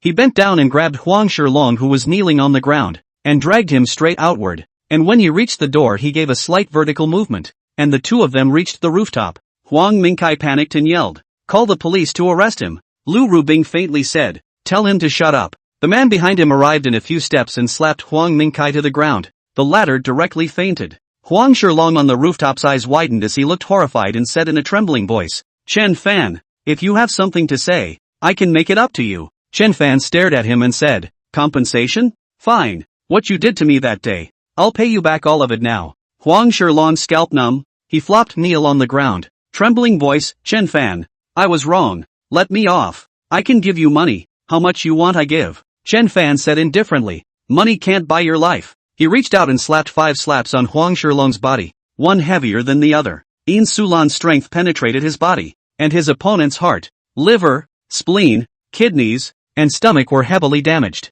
Huang Shilong let out a pig-like scream. His heart muscle collapsed and melted, his liver exploded, and his internal organs turned into mud. The nerves of his entire body were in pain. His tendons and bones contracted. His senses were twisted. His blood flowed backwards, and he bled from all 7 holes. The screams were so loud that the guests at the banquet heard them and couldn't help but look at each other in disbelief. What had happened? Was it Duke Huang screaming in agony? So the Huang family along with the guests rushed towards the direction of the small building. Zhou Fei rushed to the forefront, and after coming out, she could no longer hear the screams, but the air filled with the thick smell of blood. Pop! A body, twisted and deformed, slammed heavily down in front of her. When she saw clearly that the corpse was Huang Shilong, she could not help but let out a mournful and incomparable scream. Immediately after that, the 7 poisonous hands she had been hit by were inspired to act, just like Huang Shilong before her. She began to fall to the ground and convulse, her internal organs bleeding, her tendons and flesh contracting, and her body twisting and distorting, her image becoming very gruesome. The guests at the scene turned pale with fear, and some vomited on the spot. Chen Fan stood on the rooftop and coldly glanced at Zhou Fei, then leapt down, transforming into a residual shadow and disappearing without a trace. Lu Rubing also walked out. She glanced at the corpse and said faintly, "Seal off the scene. No one can leak the news." The woman behind her nodded. "Missy, leave it to me." Lu Rubing thought for a moment and continued, "Stay at the Yellow Dragon Villa tonight." Yes. After killing Huang Shilong, Chen Fan was ready to go out and hide. With his means, he was not afraid of being wanted by the police, but the big deal was to wander the world. I was wondering where to hide, when my cell phone received a message from Tang Rou. "Chen Fan, come to study at night?" Chen Fan thought for a moment, then replied, "It's coming soon." When he arrived at the large classroom, Tang Rou was already sitting there and smiled at him before taking out a box of fruit cuts from the hole in the desk and saying, "For you." Chen Fan was a bit surprised and smiled. "Thank you." Tang Rou held her chin and looked at him and asked in a small voice, "Can you write me another pair of characters?" Writing is just a matter of writing. Chen Fan naturally would not refuse, nodding his head while eating the fruit cuts. "Okay, what kind of words do you want me to write?" Tang Rou's beautiful eyes blinked and said, "Let's write a song about the night of the spring river and the moon." Chen Fan nodded his head, and after eating the fruit cut, he wielded his pen and wrote the poem in no time. Tang Rou took out a seal, pressed the sealing clay, and then gently stamped on it. On the seal was Chen Fan's name, only in clerical script. "I carved the seal for you." She laughed and handed the seal to Chen Fan in her hand. Chen Fan saw that this seal was beautifully carved. The body was light yellow, and under the lamp it was like jelly. He couldn't help but praise, "What a beautiful seal. Where did you buy it?" "Tang Rou, I asked my grandfather to carve it for me. This Tianhuan stone is his treasure, and I begged him with great difficulty to give it to me." Chen Fan laughed. "I'll be polite." Tang Rou picked up the calligraphy, looked at it again and again, loved it, and said, "I'm going to send your calligraphy to the capital to compete. Your writing is so good, you'll definitely win." Chen Fan was slightly stunned. Participating in a calligraphy competition? Yeah, the Huaxia Cup calligraphy competition. That's the most prestigious calligraphy competition in the country, and my grandfather was one of the judges. Chen Fan had little interest in this kind of activity, but didn't reject it, so he said, "Well, then participate. Take the prize money and share half of it with you." Tang Rou pursed her lips and smiled. "I don't want your bonus, just you buy me dinner." The surrounding boys were going to die hard. Damn it! Why was Goddess Tang Rou smiling in front of Chen Fan again? What kind of magic did he use on the goddess? "Chen Fan, Chang, what do you want to eat? Arrange it for you." At this time, the male parasites in Chen Fan's body moved slightly, and Tang Rou suddenly gave a wooing sound, her face crimson. Chen Fan was startled and hurriedly pacified Xiong Compass, saying, "Tang Rou, I have something to do, so I'll go back first." Tang Rou, "Well, we should be on the way. I'll have the driver pick you up together tomorrow." Chen Fan was still thinking about when the police would come to arrest him and said, "Okay, Contact tomorrow. Walking out of the campus, he called his mother and said that he wouldn't be going back for a few days, but would go out with his classmates for a few days. I was strolling through the streets and didn't know where to go, so I simply went to the riverbank to practice my boxing. In Cloud City, there is a cloud river that flows through the city. The river twists and turns, and sediment accumulates in the bay to form a discontinuous riverbank, which has been established as Riverbank Park. One of the river beaches was often blocked by the current, so not many people went there at night. Chen Fan jumped over a dozen meters of shallow water with a single leap and came above that riverbank. The riverbank is gentle and grassed, just right for practicing here. He first practiced a few loose hands, then he held his chest and drew his back, and began to stand on a pile. The pile he stood on was created by Li Xiangang in the late stage, combining the wisdom of his predecessors and his own experience, and was called the Divine Opportunity Pile. There are 9 movements in the Shenji pile, each of which alludes to the wonders of nature in heaven, and if practiced over a long period of time, it will be of great benefit to the body. Practicing the first movement, Chen Fan felt uncomfortable. It was difficult to hold on for too long, and the movements were always not done correctly. He then kept trying, gritted his teeth and insisted, and slowly found the feeling. Boom! When the movements were finally done correctly, he felt a loud bang in his head, and it felt as if the shadow of an immortal Buddha appeared above the 9 heavens, and arcane power descended and was added to his body. At this moment, if someone was nearby, they would have realized that the surface of Chen Fan's body was flowing with precious light, and the weather was solemn. Chapter 12, Wild Dragon Black Phoenix. After holding on for half an hour, Chen Fan was so sore that he had to stop. At this time, he saw an old man wading up the riverbank. The old man carrying a pair of cloth shoes in his hand, a head of silver hair, red face. It looks like it should be 70-something years old. The old man saw Chen Fan from afar and laughed. Young man, were you standing on stakes just now? Chen Fan let out a hum. His stake could not be seen by outsiders, so he was about to turn around and leave. Without realizing it, he noticed a faint black line on the old man's left arm. He immediately stood still and carefully went to look at the black line. As soon as he stared, his gaze pierced through the skin and saw the old man's meridians and veins. He realized that the old man's hand Yangming large intestine meridian was emitting a faint black qi. This situation was either a problem with practicing kung fu, or he had been hit by someone else's poisonous techniques and dark hands. Feeling Chen Fan looking at himself, the old man smiled and asked, "Young man, I see that you have good bones. Do you want to learn boxing?" Chen Fan said indifferently, "You're going to die and you still have the heart to teach others how to learn kung fu?" At these words, the old man's face changed slightly. Then he sighed softly. "You can tell that I don't have long to live. Some skill. Who is your master?" "Chen Fan, my master's name is Li." "You don't recognize him," the old man said indifferently. "I made a mistake in practicing kung fu and won't live long. You and I are destined to meet. If you want to learn, I can teach you everything I know." "Chen Fan, I'm not interested. But if you want to live, I can show you a clear path." Who would want to die if they could live? The old man's eyes lit up, but he didn't quite trust Chen Fan and said, "Little friend, please speak." "Chen Fan, you find a large vat and fill it with ice. Soak in it at noon tomorrow and stick to it for an hour. At midnight, you replace the ice with 43.5-degree hot water and soak for another hour. While soaking, you carry your qi and blood as I taught you,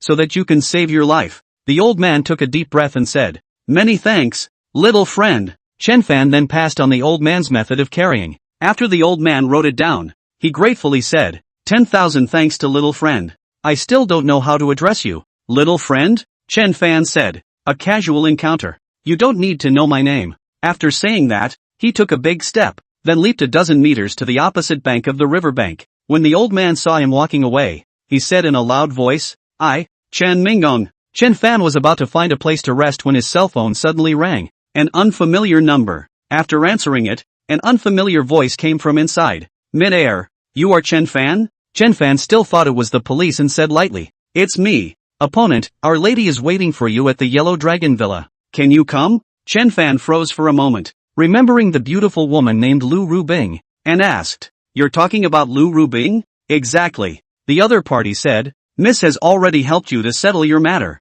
The Huang family won't call the police, and no one will say anything about this." Chen Fan froze and said that these people had so much energy. "Man, our young lady has never allowed men to come close, and you are the first to approach her. But I warn you, you'd better not think ill of my lady." Chen Fan raised an eyebrow and said, "I don't need to be bothered with what I do." The other party said coldly, "Try it then." Chen Fan directly hung up the phone. Yellow Dragon Villa. Inside a small hall, the man who had previously stood beside Lu Rubing grunted heavily. threw his cell phone aside, and said, "This man is arrogant. I have to teach him a lesson." The man had a bald head and a black tattoo on his forehead that covered half of his left eye. He stood at a height of 1.9 meters, and his aura was as powerful as an ancient Tyrannosaurus Rex. Not far away, the woman sat in the sofa. She was dressed in black. Her body was hot. Looking at her age, she should be in her 30s. Her whole body was full of mature flavor. She gave the bald man a blank look and said, "Mad Dragon, you're still such an idiot. What's the biggest headache for a god general?"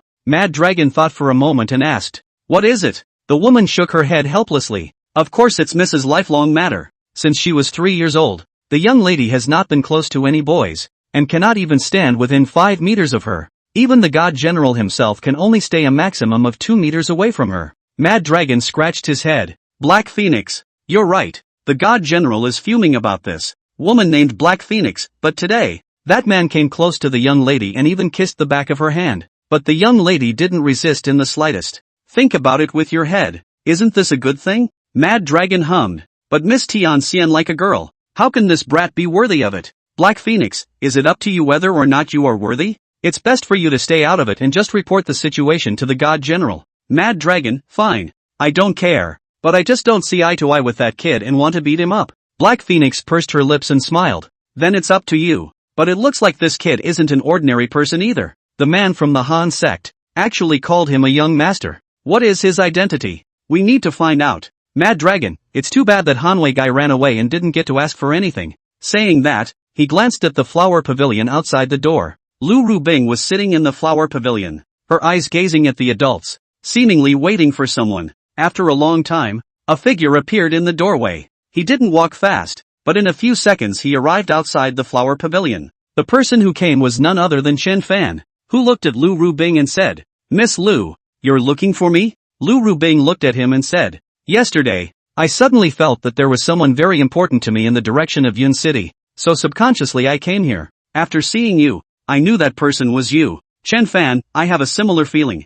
Thanks to the trouble you helped me with, I had already decided to leave Cloud City and wander the world." "Lu Rubing, I know all the causes and consequences. The person who transplanted your heart is a big shot in the capital. This person is very life-thirsty. If he knows that you are still alive, he will definitely send someone to capture you." Chen Fan smiled. He. "Then I'll kill him." Lu Rubing shook her head. "You can't kill him. He is escorted by a Transformation Realm Patriarch." Chen Fan frowned. Above the purple-ranked martial artist was the Transformation Realm Grandmaster, so he didn't know which level his current strength belonged to? "Lu Rubing, the people around me are all martial arts experts. If you want to learn, I can have them teach you. I'll be staying at the Yellow Dragon Villa for a while, so if you have anything, you can come find me." Chen Fan, "Good. If you need any help, you can likewise look for me." He asked for Lu Rubing's phone number and wrote it down in his address book. However, strangely enough, when he entered the string of numbers to dial out, the number turned into a string of garbled codes.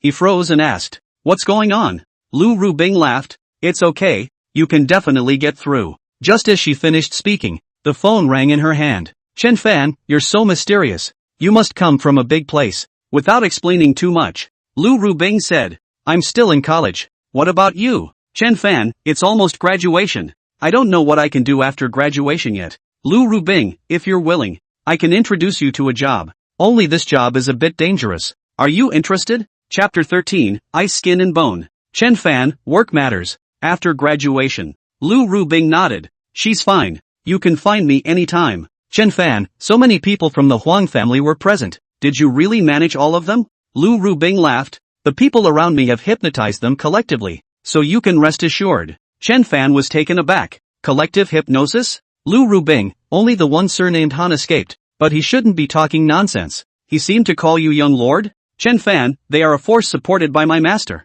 and according to the agreement, if I show up, they will have to offer half of their wealth and serve me." Lu Rubing was a bit surprised and said, "The Han clan is one of the strongest martial arts families in the world. Someone who can make them submit must be very impressive." Chen Fan's eyes were full of admiration as he said, "My master is the number one person in the world." Lu Rubing, "You said that you want Han sect to hand over half of their wealth. I think that's difficult. The Han clan has developed into a giant by now." Chen Fan laughed. "I am not stupid. Until I grow up, I won't make any demands." Lu Rubing laughed. "It seems like you have a lot of confidence in yourself." Chen Fan, "That's for sure. Can a disciple of the number one person in the world be bad?" Lu Rubing took his hand and said, I have not detested men since I was a child. Even my father could not get close to me. You are the first man that I don't dislike, but rather like a little. I don't know why that is, but I am happy in my heart. Chen Fan's heart stirred. Tang Rou also had female parasites in her body, so why wasn't it like her? He suddenly pressed on Lu Rubing's pulse and closed his eyes. Lu Rubing let him grab it and looked at him quietly. Not long after, Chen Fan let go of his hand and said with a surprised expression, icy skin and jade bones. I didn't realize that there was really such a physique in the world. Lu Rubing got interested and asked, You're saying I'm icy? Chen Fan nodded. Ice muscle and jade bone is a very rare physique that comes out once in 100 years. Lu Rubing, so it's this physique that makes me loathe men? Chen Fan, inside the ice muscle jade bone, there is an innate pure yin qi, which is still growing, and at this time, it is not allowed to be close to a man, otherwise the innate pure yin qi will wither away. Lu Rubing was very smart as she asked, and when did it grow? Chen Fan sighed softly and said, in ancient times, your kind of physique was the ultimate furnace for cultivation, and the end was often tragic. Lu Rubing, the furnace you mentioned, is it sucking my pure yin qi? Chen Fan nodded his head and said with a straight face, it's the harvesting of yin to replenish yang, and after it's done, you'll die in pain. So the matter of the ice muscle and jade bone, you must not tell anyone, including your closest people. Chen Fan thought it made sense. This is easy. You can find someone to pretend to be your boyfriend. That way no one will be suspicious. Lu Rubing laughed, but I do loathe men, with the exception of you. Can you help me by pretending to be my boyfriend? Chen Fan scratched his head, but we just met. Lu Rubing took his arm and laughed. What does that have to do with anything? Seeing this scene from afar, Black Phoenix took out her cell phone, secretly took a picture, and then quickly sent it out. Mad Dragon hurriedly asked, who did you send it to? Black Phoenix, of course it's Lord God General. I wonder what the reaction of the God General will be when he knows that the young lady has a lover of her choice. Mad Dragon grinned, looking forward to it. With his great revenge avenged and the Huang family put to rest, Chen Fan was in a good mood and chatted with Lu Rubing for a few hours. Seeing that it was getting late, he said, I'll see you again sometime. I'll be off. He's very spontaneous and says he'll go. Lu Rubing, I'll prepare some food tomorrow night.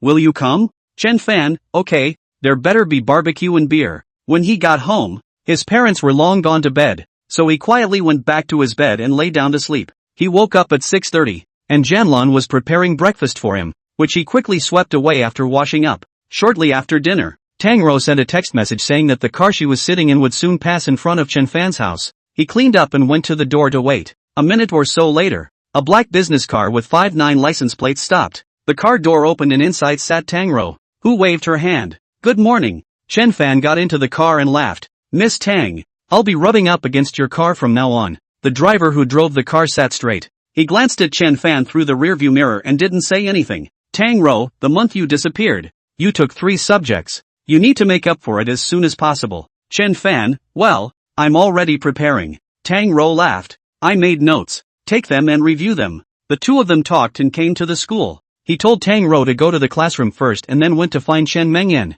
A text message was sent downstairs, and Chen Mengyan ran downstairs, her face still covered with gauze, the outside of which was stained black with medicinal mud. How does it feel? He asked. Chen Mengyan, my face is itchy and I want to scratch it. Chen Fan was very happy. That means it's working. Don't scratch it. Hold on until the evening. I'll change your medicine. He uncovered a corner of the gauze and found that a layer of flesh red color appeared on the surface of Chen Mengyan's burned skin. His eyes lit up and he said, the skin is being repaired. It should be able to recover. Chen Mengyan was very happy and said, Chen Fan, then can I return to my former self? Don't worry, it'll leave a little shallow scar at most. He said, don't go to class today, just rest in the dormitory and I'll come back for you in the evening. Chen Mengyan nodded her head vigorously. Aha! It's already graduation season, and students have already started to submit resumes everywhere or prepare for graduate school, while Chen Fan has to prepare for the makeup exam. All morning he was reviewing. At noon he invited Tang Rou to dinner, and then he didn't go to the classroom in the afternoon because he had to go to Jiangcheng. Previously, he had promised Yi Qingxue that he would go to Jiangcheng and take a look at her mother's condition to see if he could help. Between Cloud City and Jiangcheng, there was an intercity subway, and he took the subway and arrived in Jiangcheng in less than half an hour. He had just left the subway when a middle-aged man wearing white gloves and a neat uniform stood at the door, holding a sign with the words Mr. Chen Fan written on it. Chen Fan walked straight over and said, I am Chen Fan. The man quickly and respectfully said, hello Mr. Chen. I am the driver sent by the lady. Please get on the car. The car was parked in a parking lot not far away, and Chen Fan took the car to the Yi family. The car traveled for some time and drove into a compound with green brick walls. Inviting Chen Fan out of the car, the driver guided him into the living room. As soon as he entered the living room, he saw that Yi Qingxue was begging a middle-aged man with tears in her beautiful eyes. "Divine Dr. Guo, please save my mom. The conditions are whatever you want." The middle-aged man with an 8-legged beard, about 50 years old, carrying a medicine box, he twirled his own beard, showing a difficult expression, and said, "Miss Yi, it's not that I'm not trying my best, it's really because madam's condition is too critical. I really can't do anything." But, Yi Qingxue's eyes lit up. "But what? Divine Dr. Guo, quickly say." This divine Dr. Guo's eyes rolled and said, "I have treasured an ancestral spirit pill that might be beneficial to madam's condition. It's just that the spirit elixir is extremely precious." This, Yi Qingxue interfaced, "As long as I can save my mom." "How much?" "Qingxue," Chen Fan immediately called out to her, interrupting her words. That divine Dr. Guo's face showed his displeasure and turned his head to look at Chen Fan coldly. Chapter 14, Divine Dr. Guo Ling. When Yi Qingxue saw Chen Fan, her beautiful eyes lit up and she said happily, "Chen Fan." Chen Fan walked over and asked, "How is Auntie doing?" Yi Qingxue said with tears in her eyes, "It's very bad. I'm asking Dr. Guo Ling Guo Divine Doctor to think of another solution." Chen Fan frowned. "Didn't you say that if you find the ghost Aganoderma, you can be cured?" That Guishan Doctor Heavy Hum said, "You a layman know what? Although the ghost Aganoderma has miraculous effects, it also depends on the patient's physical condition. Mrs. Yi is already terminally ill, and cannot be reached by medicinal power." Chen Fan, Qingxue, take me to see Auntie. It was only then that Yi Qingxue remembered that Chen Fan said that he also knew about medicine. She quickly nodded her head to invite Chen Fan in. Guo Ling was instantly offended and coldly said, "One thing does not make two masters. Since the Yi family has already found others, I'll take my leave." Chen Fan deliberately provoked him and sneered, "You didn't cure the patient, so you don't have the face to stay on, do you?" Guo Ling was furious. "How dare you? I've been practicing medicine for decades, but no one has dared to talk to me like that." "Chen Fan, aren't you meeting it now?" Guo Ling sneered. "Good. You mock me for not being able to cure the disease. Then I'd like to see what you can do." Chen Fan no longer cared about him and followed Yi Qingxue to the bedroom. A withered woman lay on the bed, her face waxy, her breathing weak, her consciousness in a stupor. Chen Fan observed for a few seconds and reached out to take his pulse. Among the inheritances he had obtained, there was also the Tao of healing. During the time under the abyss, what he thought about the most was the Tao of healing. Li Xiangang's wisdom and experience was passed on to him along with it, which led him to a quick judgment. "Was Auntie poisoned before she got sick?" he asked. Yi Qingxue thought about it and nodded her head vigorously. "Right. Last year, my mom was in the wild and was bitten by a poisonous snake, but she got snake venom serum at that time and was discharged from the hospital on the same day." Chen Fan, and then, she caught another cold later? Yi Qingxue's eyes lit up and said, "Aha! Half a month before the onset, my mom had a cold and flu. Originally, she thought that it would be fine if she took some medicine, but who knows that it suddenly became so strong 2 weeks later that she could only be admitted to the hospital. Since then, my mom's body has been getting worse by the day." Speaking here,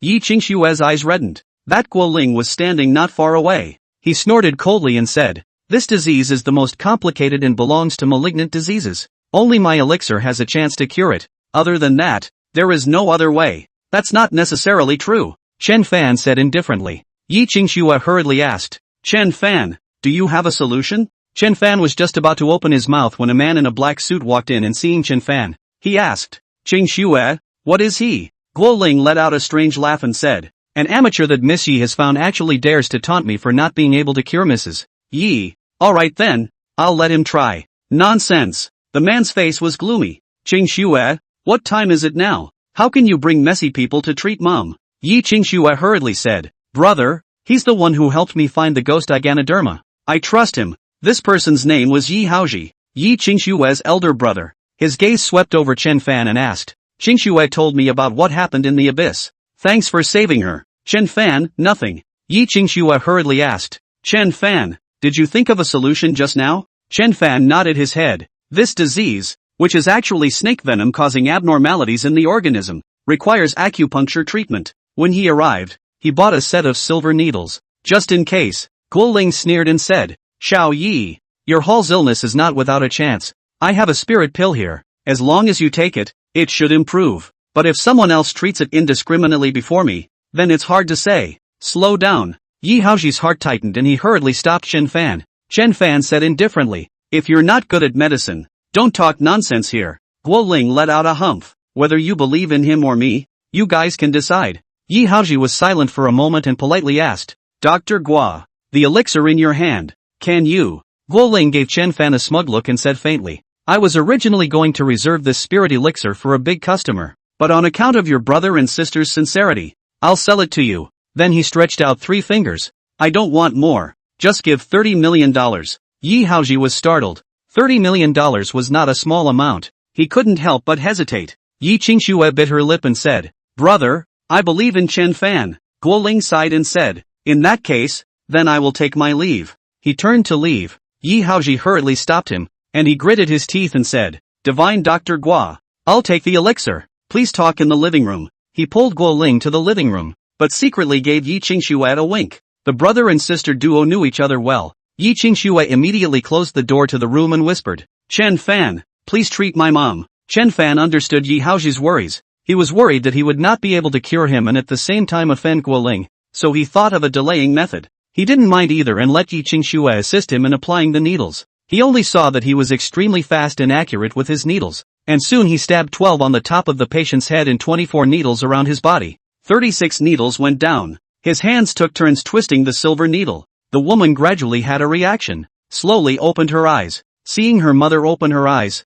Yi Qingxue was shocked and delighted, and hurriedly said, Mom, can you hear me? Chen Fan, she's very weak. It's best if she doesn't open her mouth. Yi Qingxue hurriedly nodded her head, not daring to speak to her mother again. The patient's name was Su Qing. She was once a famous beauty back then, but now she was tortured by the disease to this state. She regained consciousness and looked at Yi Qingxue, her gaze finally landing on Chen Fan. Chen Fan smiled. Hello auntie, you don't need to speak. My name is Chen Fan. I'm Qingxue's friend, and I'm helping you with your treatment now. Subaru blinked in response to him. When treating the patient, Chen Fan channeled a trace of immortal power through the silver needle into the patient's body, which was the bottom line that he was sure of curing the other party. After about 10 minutes, Su Qing felt a trace of extra strength in her body. Her throat was a little itchy before she coughed and spat out a mouthful of green phlegm. Yi Qingxue hurriedly wrapped it in a tissue and dried her lips again, saying joyfully, Mom, you're about to get better. Su Qing smiled. Qingxue, Mom is feeling much better. Yi Qingxue was overjoyed and hurriedly shouted, Brother, Mom is awake. As the words fell, Yi Haoji pushed the door in and saw Su Qing on the bed open her eyes. He was very excited and hurriedly sat in front of the bed, asking softly, Mom, you're awake. Su Qing smiled faintly. Haoji, Mom is fine. Thanks to this young man. Yi Haoji patted Chen Fan's shoulder with force. I'm grateful. At this time, that Guo Ling also rushed in, and seeing that Su Qing had already opened her eyes and was looking much better, she couldn't help but widen her eyes and muttered, Impossible. Yi Haoji had just been circling around with Guo Ling, stalling for time, and he couldn't help but ask, Divine Dr. Guo, what's impossible? Guo Ling said, Madam's condition is very sinister, and can never be cured by the power of acupuncture. Then he carefully observed Chen Fan's silver needle, and gradually, his face revealed a shocked expression as he shouted, Big Dipper Divine Needle, what on earth are you? Chapter 15, People You Can't Afford to Mess With. Yi Qingxue said, By the way, for the remaining ghost Iganoderma, my brother found a buyer, and the other party offered $4.5 million. Chen Fan nodded. Yes. At this time, he found a family photo on the desk, with a man holding a little girl in his arms. The little girl should be Yi Qingxue, and the man was most likely her father. Uncle isn't home? He asked. Yi Qingxue looked gloomy and said, My father disappeared 5 years ago. The police were called, but the police couldn't find any clues. To this day, there is no one alive and no body. Chen Fan, sorry. Yi Qingxue, it's fine. We got used to it a long time ago. How did uncle disappear? He was still a little curious. Yi Qingxue, my dad has the habit of running in the morning, 10 kilometers every day. He went out that day as usual and ended up never coming back. Chen Fan knew that situations like this were generally vicious. He wanted to comfort Yi Qingxue with a few words, but he didn't know what to say. Just then, the sound of a siren sounded outside the door. Not long after, Yi Haoji walked in. His face was a bit ugly as he said, It's Jin Wu. He called the police to say that our family stole his ghost Iganoderma. Yi Qingxue was furious. The lingzhi was found by Chen Fan. What does it have to do with him? Yi Haoji sighed and said, If dad was still around, how could the Jin family dare to come to my Yi family and spread their wildness?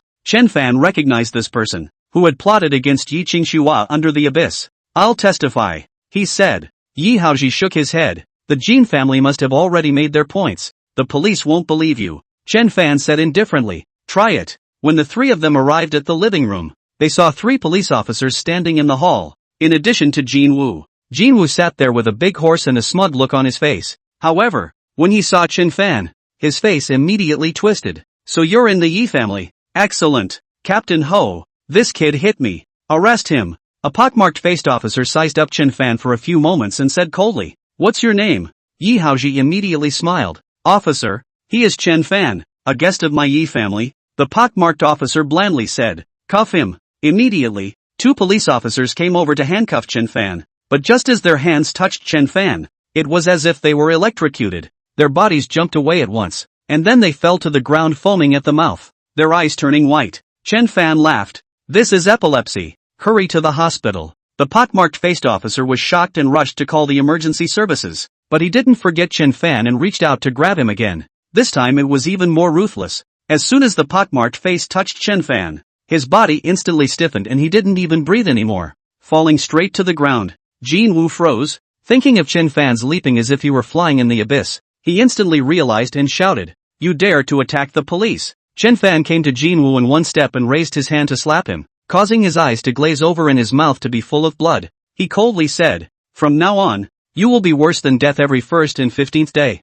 If you don't want to suffer, you can find me through Yi Qingxua. Jin Wu was confused by the beating and covered his face and ran out of the room. Yi Haoji was stunned. He did not expect Chen Fan's methods to be so amazing. At this moment, he looked at Chen Fan with a little more awe and said, Brother Chen, thank you for making a move. Chen Fan said, Small things. 10 minutes later, the 3 police officers woke up one after another. At this time, they were so sore that even walking was a problem. The pockmarked-faced officer Ho looked at Chen Fan with a look of fear and asked through clenched teeth, Who the hell are you? Chen Fan said indifferently, Someone you can't afford to mess with. Get lost. Officer Ho wanted to say a harsh word but didn't dare to, so he could only bite his teeth and waved his hand to lead his 2 subordinates away. Yi Qingxua's beautiful eyes were glowing. Chen Fan's image in her heart became even more magnificent. She smiled and said, Chen Fan, how did you do it? Could it be that you are the legendary martial arts master? Chen Fan, I can't talk about masters. I know a little bit of kung fu. Yi Qingxua laughed.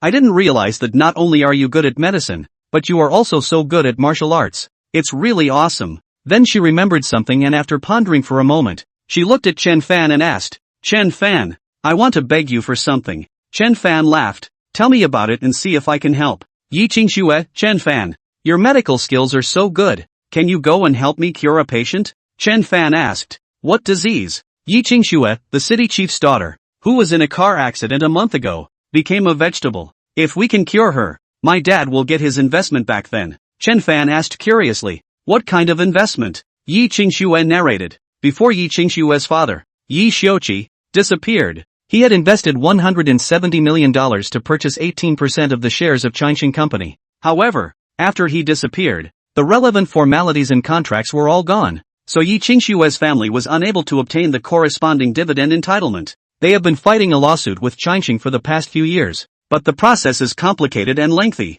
Coupled with the other party's intentional delay, it is estimated that another 10 years is unlikely to come to fruition. In order to make progress, Yi Qingxua then hoped that Chen Fan would cure the city head's vegetative daughter, and then with the city head's influence, take back the 18% of Changqing's shares. Hearing her words, Chen Fan said, I don't know if I can cure a vegetable. I can only try. Yi Qingxua said with incomparable seriousness, Chen Fan, if you can cure the city chief's only daughter, I am willing to share half of my equity with you. Chen Fan waved his hand and smiled. That's not necessary. Yi Qingxua looked at him and said, I will ask Changqing to buy back this part of the equity, and no matter how much money I can get back, I will share half of it with you. Seeing her sincere attitude, Chen Fan smiled. Okay, I can help you. Yi Qingxua was overjoyed, now that her own family was not treated well by her grandfather, and now that even the money for daily expenses was tight, she could only find another way to make a living. Great, we're going to visit the hospital, and you'll judge whether it can be cured or not. If there's no certainty, let's forget about this. If there is certainty, then it's worth a try, Yi Qingxua said. Chen Fan nodded. Good. Afterward, the two drove to the hospital. On the way, Yi Qingxua bought a bunch of flowers, Jiancheng First Hospital was the best hospital in the province, and the hospital was crowded with people. Arriving at the inpatient area, the two had a hard time finding the ward where the city head's daughter was. Arriving at the entrance of the ward, Yi Qingxue listened and then gently knocked on the door. A woman in her 40s opened the door. She had a good temperament, a melon face, thin eyebrows and big eyes, and asked, "Who are you looking for?" Yi Qingxue said, "Auntie, I'm Rong Rong's friend, I came to visit." The woman looked at it a few times and said, "Come in." The two entered the hospital room, which was nice, one-roomed, neat and spacious. Around the living room and only inside was the hospital room. A pale-faced girl lay in a hospital bed. She was around 20 years old. Her body was full of catheters and the ventilator was working non-stop. Chen Fan walked forward and gently pressed the girl's pulse. Seeing his movements, the woman didn't stop them, but just kept a close eye on his hand. After half a minute, Chen Fan gently released his hand and asked, "Normally, does your daughter's limb react?" The woman stared at Chen Fan and asked, "Who are you?" Chen Fan said indifferently, "I am the one who can awaken your daughter." Chapter 16, Theft of Merit. The woman didn't believe him. Even the best doctors in the country were at their wits' end. So how could this stranger possibly cure her daughter? "My daughter doesn't need you to treat her. If there's nothing else, please leave," she said coldly, with a stern look on her face. "Chen Fan, did the doctor say that the possibility of her awakening is almost zero?" The woman's heart ached as she coldly said, "I said, please leave." Chen Fan understood that medicine did not knock. He could either leave now or show his skills. He smiled faintly and said to Yi Qingxue, "Qingxue, lend me a hair." Yi Qingxue was slightly stunned, so she reached out and plucked off a hair and handed it over. Chen Fan took the hair and activated his 9 true qi, and his long hair instantly became straight. He stabbed the hair forward and it pierced into the cabinet door. Seeing this scene, the woman revealed a shocked expression. She had also seen the world, and after pondering for a moment, she asked, "What exactly are you?" "Chen Fan, I said that I can cure your daughter's illness. If you are willing, I will make my move now. If you're not willing, I'll turn around and leave." The woman was hesitating when a young doctor pushed the door in. He frowned and asked, "Auntie, who are these two?" The woman hurriedly said, "Ji Hui. This man said he could revive Rong Rong." The man sneered, "Don't believe a word of this liar's words." Yi Qingxue hurriedly said, "We are not liars. We just want to help her wake up. If you don't leave, I'll call security." The doctor named Ji Hui said impatiently. Chen Fan looked at the woman, who hesitated and asked, "How are you going to treat my daughter?" Chen Fan said, "Acupuncture." The woman glanced at the hair on the cabinet door into which she had stabbed, and with a hint of confidence in Chen Fan, she took a deep breath and said word for word, "I can let you cure it, but it must not harm my daughter." Chen Fan nodded. "Please rest assured." The Ji Hui was anxious and said, "Auntie, how can you trust the words of such people? They are all liars. Besides, my team is conducting electric current therapy on Rong Rong, and it might have an effect soon." Chen Fan was a bit impatient. He raised his eyebrows and exuded a hint of danger. The male doctor's scalp went numb, and he closed his eyes at once, looking at him with an astonished face. "Shut up and get out," he said coldly. The woman was also beating a dead horse. Even if there was a 1 in a million hope, she wanted to try, so she said to the male doctor, "Ji Hui, you go out first, I'll call you if there's anything." The male doctor glared fiercely at Chen Fan, then walked out with a black face. Chen Fan took out the silver needles. He had the woman and Yi Qingxue help the patient up, and stuck 18 needles on her back, along her spine, and finally 18 more on her head. This kind of needle technique, specializing in vegetative people, was created by the divine Dr. Hua Tuo, and was called the 6 Yang Divine Needle. To perform this needle technique, one needs to possess the 9 Yang True Qi themselves. At this moment, Chen Fan took turns twisting the 18 silver needles with both hands. His movements were like flowing clouds in water, fast and steady. Thus, the 9 Yang True Qi in his body followed the silver needles and seeped into the woman's brain and spinal cord. As time passed by, Chen Fan suddenly took a deep breath and let out a tiger lion-like sound from his mouth. Each syllable seemed to strike on one's soul. The woman and Yi Qingxue were both invigorated, their scalps tingling, and the sweaty hairs on their bodies stood up. The sound that Chen Fan made was not uniquely created by Li Xiangang. The original purpose of the ancients' invention of the 5 sounds was for healing. After about 5 minutes, the woman with her eyes closed, her eyelids suddenly moved. The woman, who had been observing her daughter's condition, exclaimed, "She's moving, my daughter is moving." Chen Fan stopped vocalizing and reached out to give the woman a light tap on the back of her head. The woman took a sharp intake of breath, and then she coughed.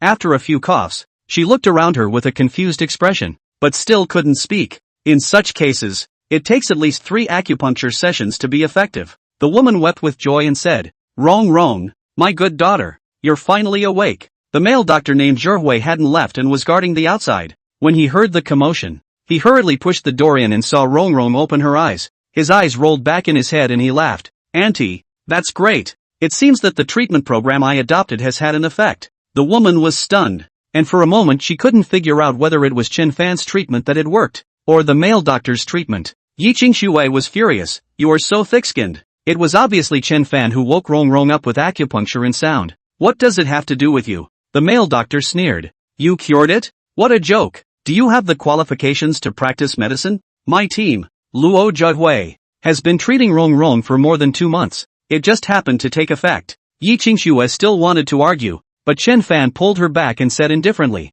Since you say so, then fine. Then he said to the woman, If you need anything back there, you can call this number. Saying that, he handed the other party a card with Yi Qingxue's phone number on it. The woman nodded. Thank you, young man. Chen Fan laughed. Our initial intention was to help your daughter awaken. Now that she's awake, we won't stay. But the silver needles on the patient's body, don't move them for 3 hours. He left as soon as he said he would. And Yi Qingxue quickly left the hospital room. Luo Zhuhui was very proud and said, Auntie, I told you earlier that the team I lead is very professional. Now that Rong has awakened, I have not dishonored my mission. I can give uncle and auntie an explanation. The woman nodded gently. Ji Hui, it's really hard on you. Your uncle and I must thank you. I'll call him right now. Chen Fan and Yi Qingxue came to the parking lot. Yi Qingxue was so angry that her beautiful eyes flushed red. She stomped her foot and said in a hateful voice, It's infuriating. It was obviously you who cured him. He actually snatched the credit card. Chen Fan laughed. It's ours. No one else can snatch it. You don't have to be in a hurry. He will still find us. Let's go. Find a place to sit. Yi Qingxue was ice clever and understood that Chen Fan must have left a backhand. She was instantly relieved and laughed. Then let's go to the tea house and sit for a while. The car left the hospital and didn't drive long before arriving at a tea house. Yi Qingxue ordered a pot of tea, a few small snacks, and drank tea and talked with Chen Fan. Jiangqing's city head, named Zhou Chuanwen, received the news of his daughter Zhou Rong's awakening, and he stood up at once in the middle of a meeting and hurriedly left the meeting place. The secretary trotted after him and said, Boss, the car is downstairs. Zhou Chuanwen's inner excitement was incomparable. Sitting in the car, the corner of his eyes were already moist. The secretary next to him silently handed over tissues, saying, What a blessing from God. Zhou Chuanwen nodded. Luo Zhuhui is a good young man. I was still unimpressed with his healing team at the time, but now it seems that I was the one who underestimated him. The secretary laughed. The Luo family has been deeply involved in the medical field for many years. They still have 2 skills. Zhou Chuanwen laughed. Luo family has always wanted to acquire the second hospital in Jiangchang. Turn around and you say hello, help to urge. The secretary nodded. Yes boss, I'll make a note of that. Chapter 17, the head of the city council's invitation. Shortly afterward in a hospital room, due to the row of silver needles inserted in her back, Zhou Rong had been sitting down. Luo Zhuhui said at this time, This needle is quite obstructive. Pull it out. In his opinion, Zhou Rong had already woken up, and there was no use in keeping these silver needles on his body. Mrs. Zhou, whose name is Yangli, hesitated a bit and said, That young man said that the needle could not be removed until 3 hours later. Luo Zhuhui was unimpressed and said, Auntie, he is just a charlatan. How can his words be trusted? With that, he pulled off the silver needles one by one. After pulling out the needles on his back, he saw that Zhou Rong hadn't changed much and started pulling out the silver needles on her head again. Halfway through the extraction, Zhou Chuanwen and his secretary walked in, and when he saw his daughter sitting on the hospital bed, he came over excitedly and asked softly, Rong, can you talk now? Zhou Rong saw her father and smiled slightly. Luo Zhuhui laughed. Uncle, Rong has only just awakened. I'm sure she'll be able to speak soon, he said as he quickly removed all the silver needles from his head. After pulling up the last needle, Zhou Rong's eyes were suddenly lifeless, and she lay straight back, being held by Zhou Chuanwen. The daughter in her arms closed her eyes again. What's going on? Hibiscus, he called out a few times. Zhou Rong had no response. Luo Zhuhui was a bit flustered, and hurriedly said, Uncle, it's okay, I'll continue to give Rong electrotherapy. She'll definitely wake up again. What kind of person is Zhou Chuanwen? His face instantly turned gloomy as he asked an anxious Yangli, Rong's mom, where did the needle in Rong's head come from? Why did she fall unconscious again just as soon as it was pulled out? Yang Li remembered something and hurriedly talked about Chen Fan's treatment for her daughter. Zhou Chuanwen closed his eyes and asked, so that young man had reminded you that the silver needle could not be removed until 3 hours later, right? Yang Li wiped her tears and said, he did say. Just now Jai Hui said he is a liar. Do not need to listen to him. Who knows? Luo Jiahui immediately panicked, and quickly said, Uncle, that person is definitely a liar. Zhou Chuanwen waved his hand to interrupt him and asked, can you make Rong Rong wake up now? Luo Jiahui looked embarrassed. Uncle, I'm afraid this will require long-term treatment. Zhou Chuanwen stopped paying attention to him and said to Yang Li, Rong Rong's mom, call that young man's phone. I'll talk to him. In the tea house, Chen Fan and Yi Qingxue were chatting when the phone suddenly rang. Yi Qingxue glanced at the number and waited for 2 seconds before answering the phone. Hello, I'm Zhou Chuanwen. May I ask if you are the person who treated Zhou Rongrong just now? The other party said. Yi Qingxue laughed. Hello City Head Zhou. I am Yi Qingxue. My friend is right beside me. I'll give him the phone now. Chen Fan took the phone and gave a hello. Zhou Chuanwen hurriedly said, young man, thank you very much for letting my daughter wake up just now. May I ask if it's convenient for you to come back now? My daughter is unconscious again and desperately needs your help. Chen Fan frowned and asked, did you guys pull out the needle? Zhou Chuanwen said, we're to blame for this, so please come back again, please. Zhou Chuanwen hadn't begged anyone for a long time since he became the head of the city, let alone beg a young man he hadn't met before. Chen Fan, alright, I'll rush back now. Zhou Chuanwen was overjoyed. Thank you so much. I'll be waiting at the hospital. Hanging up the phone, Zhou Chuanwen breathed a sigh of relief. For some reason, the young man on the phone had caused him a great deal of psychological pressure. Luo Jiahui had a cold sweat on his head. He was clear that Zhou Chuanwen no longer believed in himself, and he quickly said, Uncle, it's still not possible to easily believe in this kind of person, but rather to believe in modern medicine. Zhou Chuanwen looked at him and said, of course I believe in modern medicine, but does modern medicine allow Rong Rong to wake up right now? You can't do it, but people can. Luo Jiahui closed his mouth as his thoughts spun and said, Uncle, Auntie, I'll go out first. After leaving the door, he immediately called the hospital's security team and said, Captain Huang,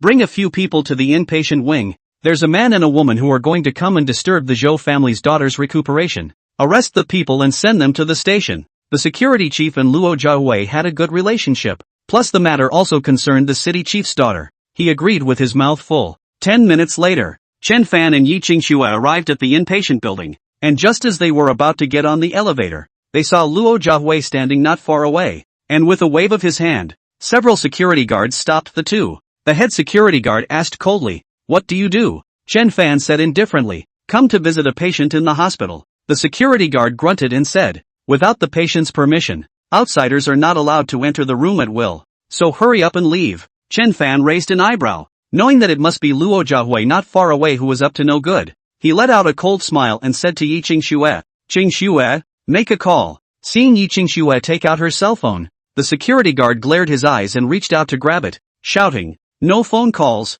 ping. Chen Fan lifted his leg and kicked this head of security a few meters away, covering his stomach and grunting on the ground, a cold sweat on his head. The rest of the security guards who wanted to rush up were taken aback and froze in place. Yi Qingxue's phone had already dialed. Luo Jiahui's face was ugly, pointing at Chen Fan and shouting, you guys ran into the hospital to cause trouble. Believe it or not, I'll call the police to arrest you? Chen Fan looked at him as if he was looking at an idiot. Luo Jiahui was furious and yelled at the other security guards, what are you waiting for? Don't do anything yet. One of the security guards clenched his teeth and shouted as he lunged towards Chen Fan. Chen Fan raised his hand and slapped the man, sending him flying to the ground. His eyes were starry, and he was unable to get up for half a day. This time, the remaining people were even more afraid to come forward. At this time, the phone was already connected, and Yi Qingxue said, City Head Zhou, the male doctor who was in the ward just now stopped us and did not allow us to go to the ward. Zhou Chuanwen was furious and said, I'm really sorry. I'll immediately send my secretary down to pick up the two of you. Hanging up the phone, Zhou Chuanwen's face was so gloomy that it was like it was dripping blood as he faintly said, go downstairs and invite the people up. Also, call Luo Jiahui up as well. The secretary could feel Zhou Chuanwen's anger. He didn't dare to say much. He nodded and ran downstairs. Luo Jiahui knows that the big thing is not good. This matter is known by Zhou Chuanwen. Will not be light to forgive him. He was angry and angry. How did not expect this person so able to fight? Even this group of tall security guards are not an opponent. At this time, the secretary walked out of the elevator. and with a sweep of his eyes, he landed on Chen Fan and Yi Qingxue, so he came in 3 steps and smiled. Are the two of you here to diagnose Miss Rong Rong? Chen Fan nodded. It's us, he hurriedly said. The two of you have worked hard. I'm Secretary He. The city head is waiting for the two of you upstairs. Then he looked at Luo Jiahui again and said with a leathery smile, Grand Duke Luo, please do the same. City head Zhou is waiting for you.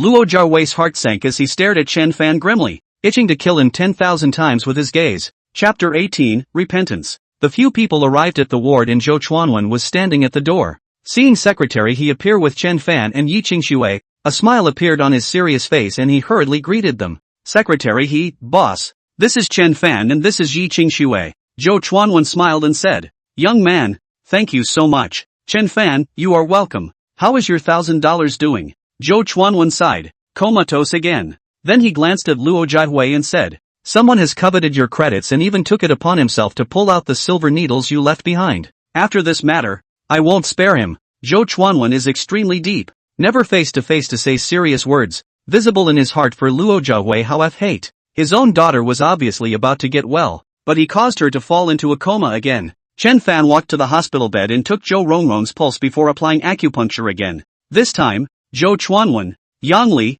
and Secretary He were all staring at Zhou Rongrong, hoping to witness a miracle. Even Luo Jiahui looked over, with mixed emotions, both hoping for Chen Fan's success and his failure. After the second acupuncture, Chen Fan just pressed a few times on Zhou Rongrong's brow, penetrating a trace of immortal power into it, and Zhou Rongrong opened her eyes once again. Zhou Chuanwen was a character who did not change his face when the mountain crumbled in front of him, but at this moment, he also revealed a look of ecstasy, and he came closer and asked softly, Rong, do you recognize your father? The couple had gone through a lot of trouble to have this child, and after the birth, they even regarded it as the jewel in the palm of their hand. At this moment to see his daughter woke up, his heart's excitement and joy, outsiders cannot imagine. Since it was the second time she had awakened, she looked at Zhou Chuanwen and actually smiled and spoke, Dad, I'm much better. In an instant, Zhou Chuanwen shed tears of joy and nodded his head vigorously. It's good to be awake. He wiped away his tears and carefully asked Chen Fan, Young man,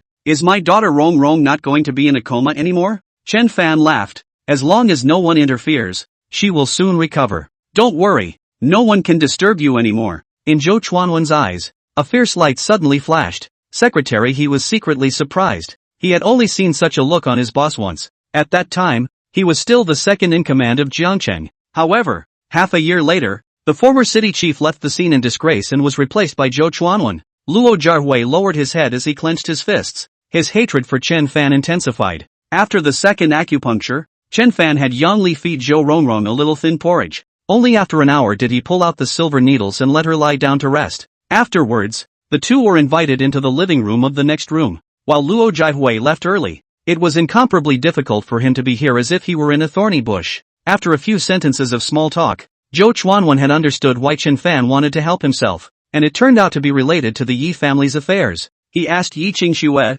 Ms. Yi, has Chongqing refused to pay dividends? Yi Qingxue nodded her head. City head Zhou, the several directors of Changqing Company have deep backgrounds, so how could they put our Yi family in their eyes? So I hope that city head Zhou can help to say hello. Chen Fan saved his daughter. This was a great favor. Zhou Chuanwen did not hesitate at all and said, I will intervene. Miss Yi patiently wait for the result. Yi Qingxue was overjoyed. Thank you city head Zhou. Zhou Chuanwen waved his hand. It's Chen Fan I should be thanking. He was interested in Chen Fan as well, so he asked him where he learned this medical skill from, and Chen Fan said that he studied under a famous folk doctor. While the two chatted idly, Secretary Ho had gone out to make calls to a few of the mines at Evergreen. Although Chongqing Company has a little background, but it cannot be separated from the support of Jiangcheng. If it offends the head of the city, then do not live in the future. As a result, the Chongqing Company side discussed the results in less than 10 minutes, and they were willing to buy back the Yi family's investment at the current company valuation. Currently, Evergreen is valued at over $3 billion, and Evergreen is willing to offer $600 million. Secretary He quickly returned and said with a smile, Boss, I've greeted the senior management of Changqing Corporation, and they are willing to offer $600 million to buy back the shares in the Yi family's hands. Zhou Chuanwen nodded, then asked Yi Qingxue, does Ms. Yi think it's reasonable? If not, then we'll talk again. Yi Qingxue still knew more about Chongqing Company. $600 million had already exceeded her expectations. and hurriedly said, "Thank you, city chief, I'm very satisfied." Zhou Chuanwen laughed. "That's good." After about an hour and a half, Chen Fan performed acupuncture on Zhou Rongrong for the third time. After eating something, Zhou Rongrong's spirit was much better and her face had regained its blood color. The acupuncture lasted for half an hour. Chen Fan let her lie down to rest again, then prescribed a formula to replenish qi and nourish energy for 7 days. Zhou Chuanwen and his wife were so grateful to Chen Fan that they sent him all the way to the parking lot and watched the two of them leave. Yi Qingxue kept her composure until the car drove out of the basement. Then she clenched her pink fists in excitement and shook them a few times. "Chen Fan, you are too marvelous." She sincerely admired and thanked Chen Fan. Chen Fan laughed. "When I go back, I'm going to do acupuncture for Auntie once more." Yi Qingxue, "Chen Fan, you can stay at my house today." She was worried that her mother's condition was recurring. Chen Fan was facing graduation and had a few subjects to make up for. He shook his head. "I'll go back after giving Auntie acupuncture. Don't worry, Auntie has recovered. All that's left is to recuperate." Arriving at Ye's house, Chen Fan found a car parked in front of Ye's house with a foreign license plate. When they entered the house, there were two men sitting in the living room, a middle-aged man and a young man, both wearing black coats. Looking at them coldly, Yi Haoji sat there as if he had been struck by a fixation spell, and only his eyes could move. Yi Qingxue called out, "Brother, what's wrong with you?" Chen Fan glanced at him and said indifferently, "He has been stabbed with a needle in his major acupuncture point and can't move." After saying that, he came to Yi Haoji's side and pulled out a silver needle from the top of his head. When he pulled out the needle, Yi Haoji immediately let out a cry of pain, and his entire body paralyzed in the chair. "I'm exhausted," Yi Haoji shouted, and immediately sweated like a pig. The middle-aged man stood up as he sized up Chen Fan and said coldly, "Where did you steal the Big Dipper divine needle from?" Chen Fan frowned. "What are you?" The man said coldly, "Hua sect, Hua Chunyu." Chen Fan understood that these two were the children of the Hua family, and they somehow knew about his ability to perform the Heavenly Dipper divine needle, so they decided that they had stolen the master. He was just about to explain, when the young man coldly said, "According to the rules of the Hua sect, I will waste your hands and gouge out your eyes." Chen Fan's heart was on fire as he coldly said, "You can try digging one up." The young man was 25 or 26 years old. He sneered, twisting a silver needle in his hand, striding towards Chen Fan. When both sides were 2 steps away, he swayed his steps and dodged behind Chen Fan, stabbing the silver needle in his hand at the large acupoint on top of his head. Chen Fan did not look back. Throwing his hand was a palm. This was the palm technique in the 7 styles of easy. The strike was fast and accurate. Put! The young man felt as if he had been hit by a boulder in the chest, and his entire body flew several meters sideways, spitting out a mouthful of blood with a wow sound. Chapter 19, Seeing the Young Master. The middle-aged man was startled, and with a flick of his right hand, 2 silver wands flew towards Chen Fan. His body suddenly shifted half a meter sideways before instantly arriving in front of the middle-aged man. The middle-aged man was shocked and swung his palm at his chest. Put! Chen Fan moved even faster. His forehead directly slammed into the opponent's face. The middle-aged man's eyes were streaked with gold stars. His nose blood sprayed wildly, and he instantly lost his fighting ability. He then walked over to the young man, picked him up by the back of the neck, slammed him down hard on the ground, and then stomped on his head and asked, "My eyes, do you still want to gouge them out?" The man struggled desperately, but it was of little use as he snapped, "Huamen won't let you go." The middle-aged man was wiping the blood from his face. He was shocked and furious, pointing at Chen Fan. "You are really bold. Not only do you steal the mastery of my Hua sect, but you also dare to beat up the people of Hua sect. You are dead." Chen Fan stared at him and asked, "What's your name?" The middle-aged man glared. "Hua Xianfeng." "Chen Fan, what did you just say? That I stole Huaman's Big Dipper divine needle?" Hua Xianfeng hummed heavily. "I know Guoling, and he contacted me immediately after seeing you perform the Big Dipper divine needle. Our Hua sect doesn't have a character like you, Chen Fan, so you think that I stole and learned the Big Dipper divine needle? This is outrageous. Did you not learn your Huaman's needles from someone else?" Hua Xianfeng laughed coldly. "My Hua sect needle technique was taught by an immortal. How could you possibly know it?" "Chen Fan, then do you know that there are several types of stitches in the Big Dipper divine needle?" Hua Xianfeng froze. He had learned this set of needles when he was young, but still couldn't do it properly to this day. However, when he had learned the needle, his elders had told him that there were 3 types of Big Dipper needle technique, and the one that the immortal had imparted to the Hua family was the simplest one, called the Small Big Dipper needle technique. What Chen Fan had previously performed was the Small Big Dipper needle technique, but in fact, there were even more difficult Great Big Dipper needle techniques on it, as well as the Big Dipper divine needle. "How do you know so much about the Big Dipper divine needle?" he couldn't help but ask. Chen Fan said. What I performed before was only the small Big Dipper. As far as I know, you, Huamen, have only learned the small Big Dipper. Am I right? Hua Xianfeng was silent for a moment and said, That's right. Chen Fan nodded. Then I will perform a set of Great Big Dipper needle technique to open your eyes. He reached out and grabbed it, and the young man's blouse shattered instantly. He then grabbed 9 silver needles in each of his left and right hands, and with a flick of his left hand, the needles rotated and stabbed into the youth's 9 major acupoints at the same time in different ways. Immediately followed by a flick of his right hand, another 9 silver needles were flung out, simultaneously stabbing into the other 9 major acupoints. Chen Fan's hand just flung out 4 times and stabbed the 36 silver needles within the 36 major acupoints. The young man didn't dare to move a muscle, his eyes looking towards Hua Xianfeng. Hua Xianfeng had a horrified look on his face as he muttered, There are changes in the acupoints, and the difficulty of performing the needles is increased tenfold. Is this the Great Big Dipper needle technique? With a wave of his hand, Chen Fan took all 36 silver needles into his palm again and said indifferently, Have you seen it clearly? Hua Xianfeng's face was flushed and his breathing was rough. He stared dead at Chen Fan and asked, What the hell are you? Chen Fan flashed out the Order of Eternal Life and coldly asked, Do you recognize this object? Hua Xianfeng had seen the portrait of the Order of Eternal Life since he was a child, and since it was an immortal's token, every Hua sect disciple recognized it. Puff! Hua Xianfeng was jumping up before kneeling heavily on the ground and said in a trembling voice, Hua Xianfeng, meet young lord. Chen Fan said indifferently, The children of the Hua sect are very imposing. They want to gouge out other people's eyes and waste other people's arms at the drop of a hat. Hua Xianfeng hurriedly said, It's Xianfeng who has no eyes. Please forgive young lord. Then he glared fiercely at the glowering young man in the chair. Hua Yunlang, why don't you still pay homage to the young lord? Hua Yunlang's body trembled, and he also knelt down with a thud, saying in a trembling voice, Little man, see young lord. Back then, it was the immortal who passed down the art of healing, which led to the rise of the Hua clan as the medical family of today. Before the immortal left, he had agreed with the Hua family that in the future, the one who held the Order of Eternal Life would be his heir, and the Hua family must worship him as their young master and be at his disposal. Chen Fan put away the Eternal Life Order and said indifferently, I came out to take a look around on my master's orders, and I wasn't prepared to go to the Hua family. I just didn't expect that I would run into you guys here. Hua Xianfeng hurriedly said, Young lord, forgive me. Chen Fan said indifferently, Alright, you guys go. Only then did Hua Xianfeng get up as he respectfully said, Young lord, I'll immediately notify the family head and have him personally come to greet young lord.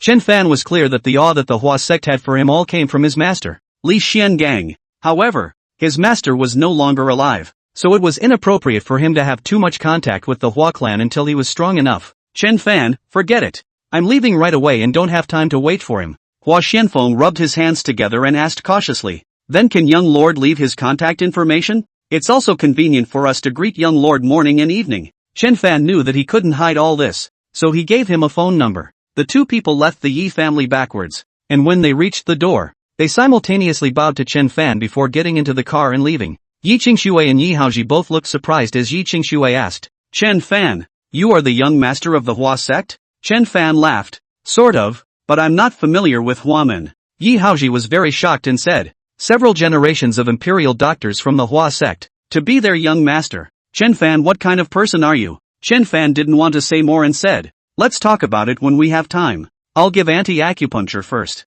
After this acupuncture, Su Qing's condition was even better. Seeing that there was nothing serious wrong with her, Chen Fan got up to take his leave. Yi Haoji repeatedly stayed, but Chen Fan still left, sending Chen Fan away. Yi Haoji was thoughtful and said to Yi Qingshui, Qingshui, you said before that you would share half of the equity realized with him? Yi Qingshui nodded her head very seriously. Well, as soon as the money arrives, I'll personally hand it over to Chen Fan. Yi Haoji smiled. Good, Qingshui, I think this Chen Fan is not bad. Do you want to consider it? Yi Qingshui's pretty face blushed. Brother, what are you talking about? Yi Haoji waved his hand.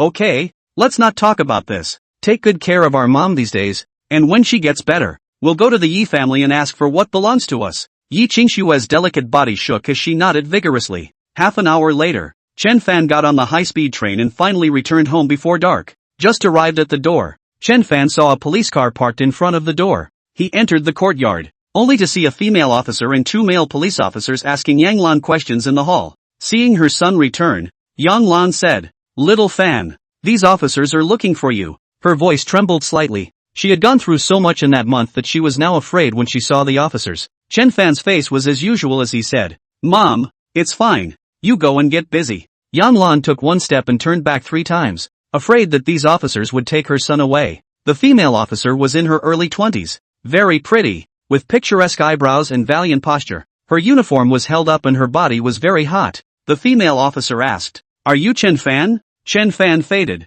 "It's me. We have a few questions for you." The female officer looked him in the eye. "Do you know Fifi Zhou?" Chapter 20, Han Wei. Chen Fan, recognize. The female officer nodded. "Zhou Fei died suddenly and violently yesterday. Do you know about this?" Chen Fan, not sure. Female officer, your parents had reported you missing for a month. Where did you go during that month? Why didn't you contact your family? Chen Fan had long thought of what to say and said, "We went on a camping trip, but I ended up getting lost, and I've been wandering around in the mountains for the past month. I didn't come back until these 2 days." The male officer asked, "Do you know Huang Shilong?" "Don't recognize," Chen Fan said. Then the male officer pulled out a blood collection tube and said, "We need to take a little of your blood to compare DNA." Chen Fan's complexion was cold. Last time it was because of the DNA information leakage that he was gutted. So how could he just let someone take his blood? "I'm sorry, you can't take my blood," he said. The female officer frowned. "If you refuse to cooperate, then you'll have to come with us.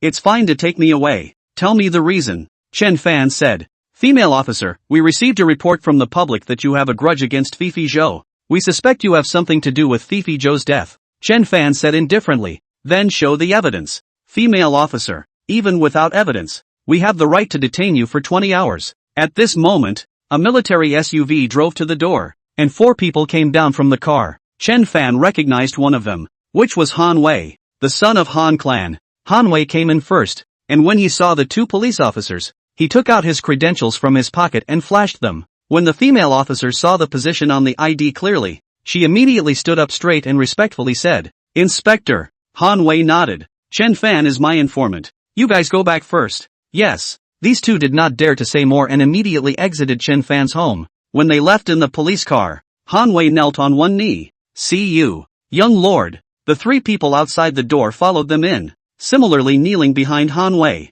These 3 people, 2 men and 1 woman, were all in their 20s. "How did you know that I live here?" Chen Fan frowned.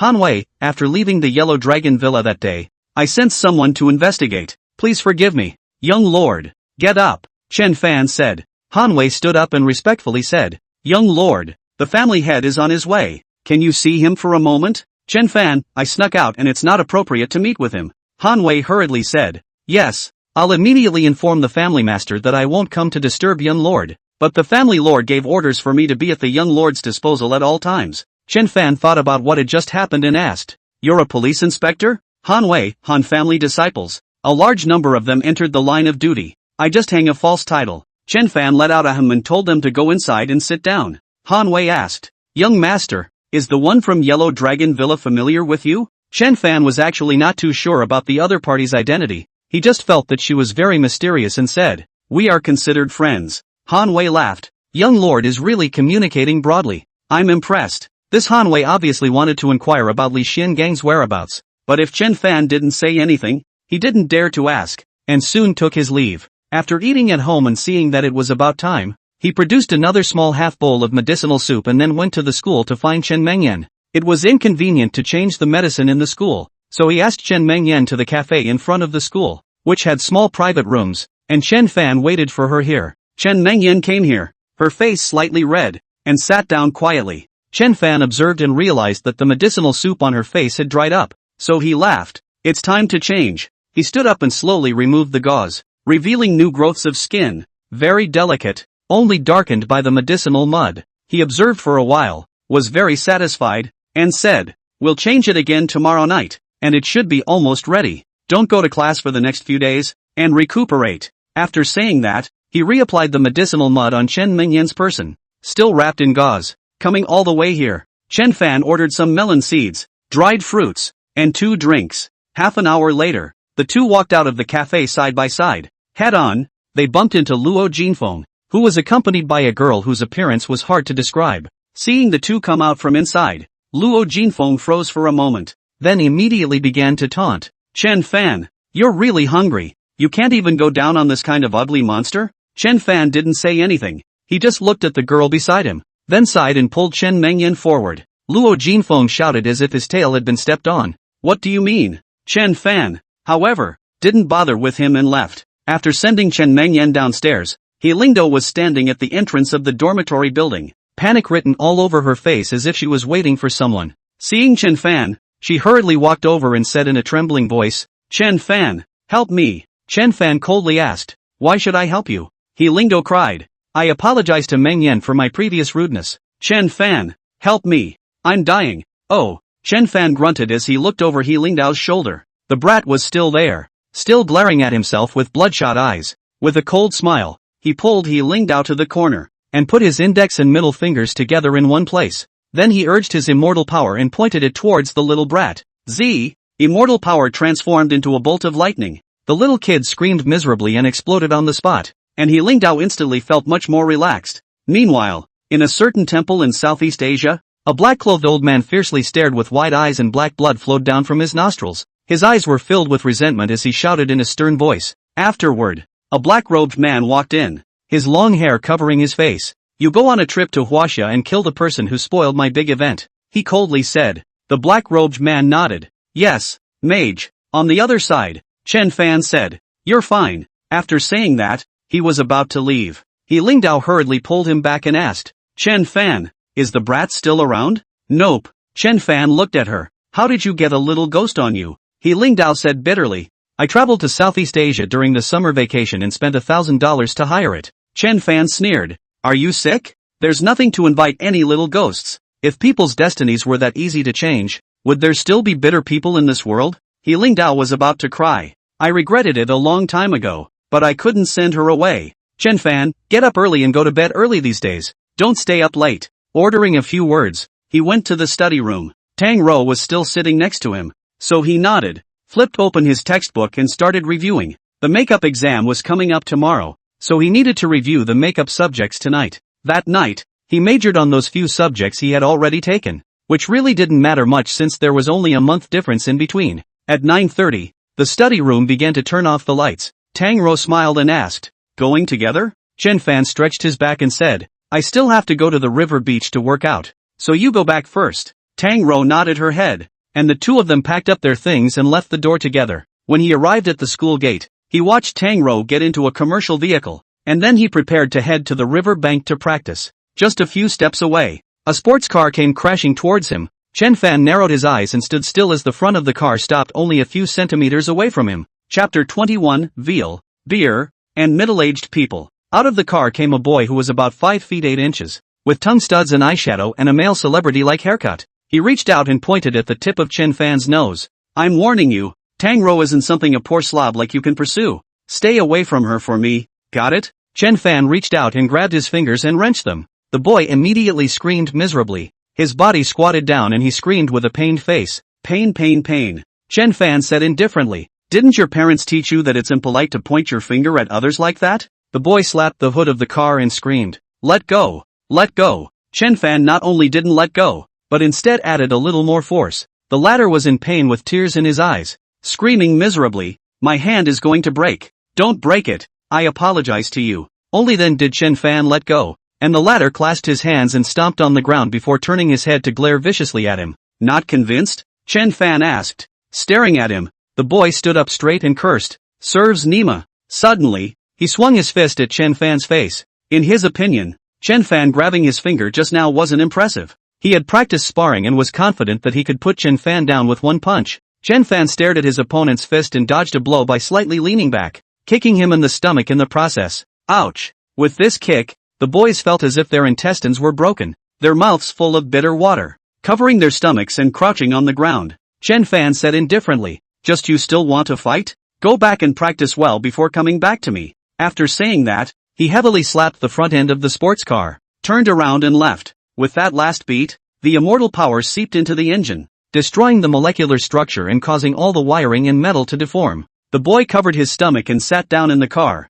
and as soon as he started it, the car shook violently and then began to burn and smoke. Boys are dumbfounded. This car just bought how come it broke down? Damn bad luck. When Chen Fan arrived at the riverbank, he was about to find a place to practice, when he saw the silver-haired old man he had met by chance that night, who was currently standing on the river bank waiting for someone. Seeing Chen Fan appear, the old man hurriedly came to him and gave him a deep salute, saying, "Foreigner Qiao, thank you for saving my little friend's life." Chen Fan glanced at him and realized that his hand Yangming large intestine meridian was no longer emitting black qi, and his body's breath was like a great river. He let out a "Hmm. That's good," Xiao Yanren said. "Little friend, not only have my internal injuries healed, my cultivation has also broken through to the realm of transformation. This is all thanks to you." Chen Fan knew that above the purple-ranked martial artists were called Transformation Realm Masters. He didn't expect this old man to become a master of the realm of transformation. What Li Xiangang had imparted, there wasn't any difference between purple level and Grandmaster. He only needed to cultivate the 9 Yang immortal technique, so he didn't know much about these realms. What's the difference between a transformation realm patriarch and a purple-ranked martial artist? He thought for a moment and asked foreigner Qiao for advice. Xiao Yiren laughed. A realm of transformation Grandmaster, who has learned from all schools of thought, has stepped into the realm of understanding of internal energy and is able to release a protective astral aura. And no matter what kung fu a transformation realm patriarch cultivates, he gets twice the result with half the effort. And the longer he cultivates, the stronger he gets. Chen Fan pondered. The third level of the 9 Yang immortal technique would be able to form the 9 Yang divine deity, so it should be the realm of transformation, right? After the two of them talked for a few sentences, foreigner Qiao said, "Little friend, I live in the Moonwatch Villa. If you are free to go over there to play, I will definitely prepare good wine and good food to entertain little friend." Chen Fan nodded his head in agreement. After Qiao Yiren left, Chen Fan found a shallow beach to practice the second movement of the divine opportunity pile. Just like last time, he saw an immortal Buddha above the 9 heavens. Only this immortal Buddha was different from the last one. A subtle power descended and washed his body and spirit. Only after practicing did he rush to the Yellow Dragon Villa. Lu Rubing had already prepared the food. The big man was in charge of the barbecue, and the plump woman was in charge of the stir-fry, and the aroma was overflowing. Lu Rubing laughed. "I've been waiting for you for a long time. How about trying Mad Dragon's barbecue?" There was lamb, beef, chicken and some seafood on site. Chen Fan was also a bit hungry and laughed. "I'm not polite then." He picked up a skewer of beef and ate it. It was charred in the mouth and seasoned just right. He gave a thumbs up. "Good job."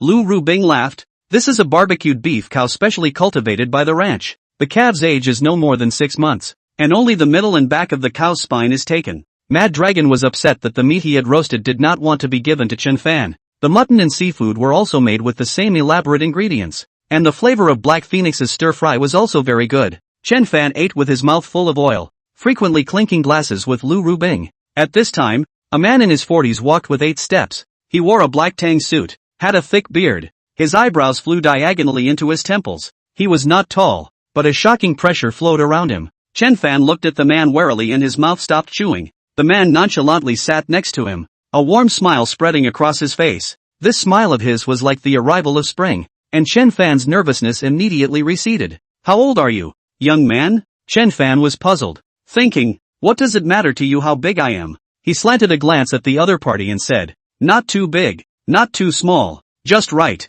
The middle-aged man laughed haha as he picked up a skewer of lamb and took a bite, saying, "It's getting a little old." Gale's face changed slightly, and he quickly said, "Okay, I'll grill the skewers in the back to tenderize them a bit." Lu Rubing looked at the middle-aged man with a smile on her face and said to Chen Fan, "He is my father." Chen Fan let out an "Oh," took a cup and got him a beer, saying, "Uncle, have a drink." The middle-aged man glanced at the cup, but still took it, then clinked glasses with Chen Fan. The two of them drained the beer in one gulp, and Chen Fan said, "This wine is quite good, with a strong wheat flavor." The middle-aged man had been observing Chen Fan as he asked, "Han Mun went to look for you, right?" Chen Fan let out a hum and didn't say much. The middle-aged man was silent for 2 seconds and then asked, "Is Xian Jun his old man, okay?" Chen Fan wiped his hands as he looked at the middle-aged man and asked, "Do you know who my master is?" Middle-aged man, "The only person who can be called a young lord by Han clan is an immortal monarch's heir. Chen Fan is not as capable as Li Xiangang right now.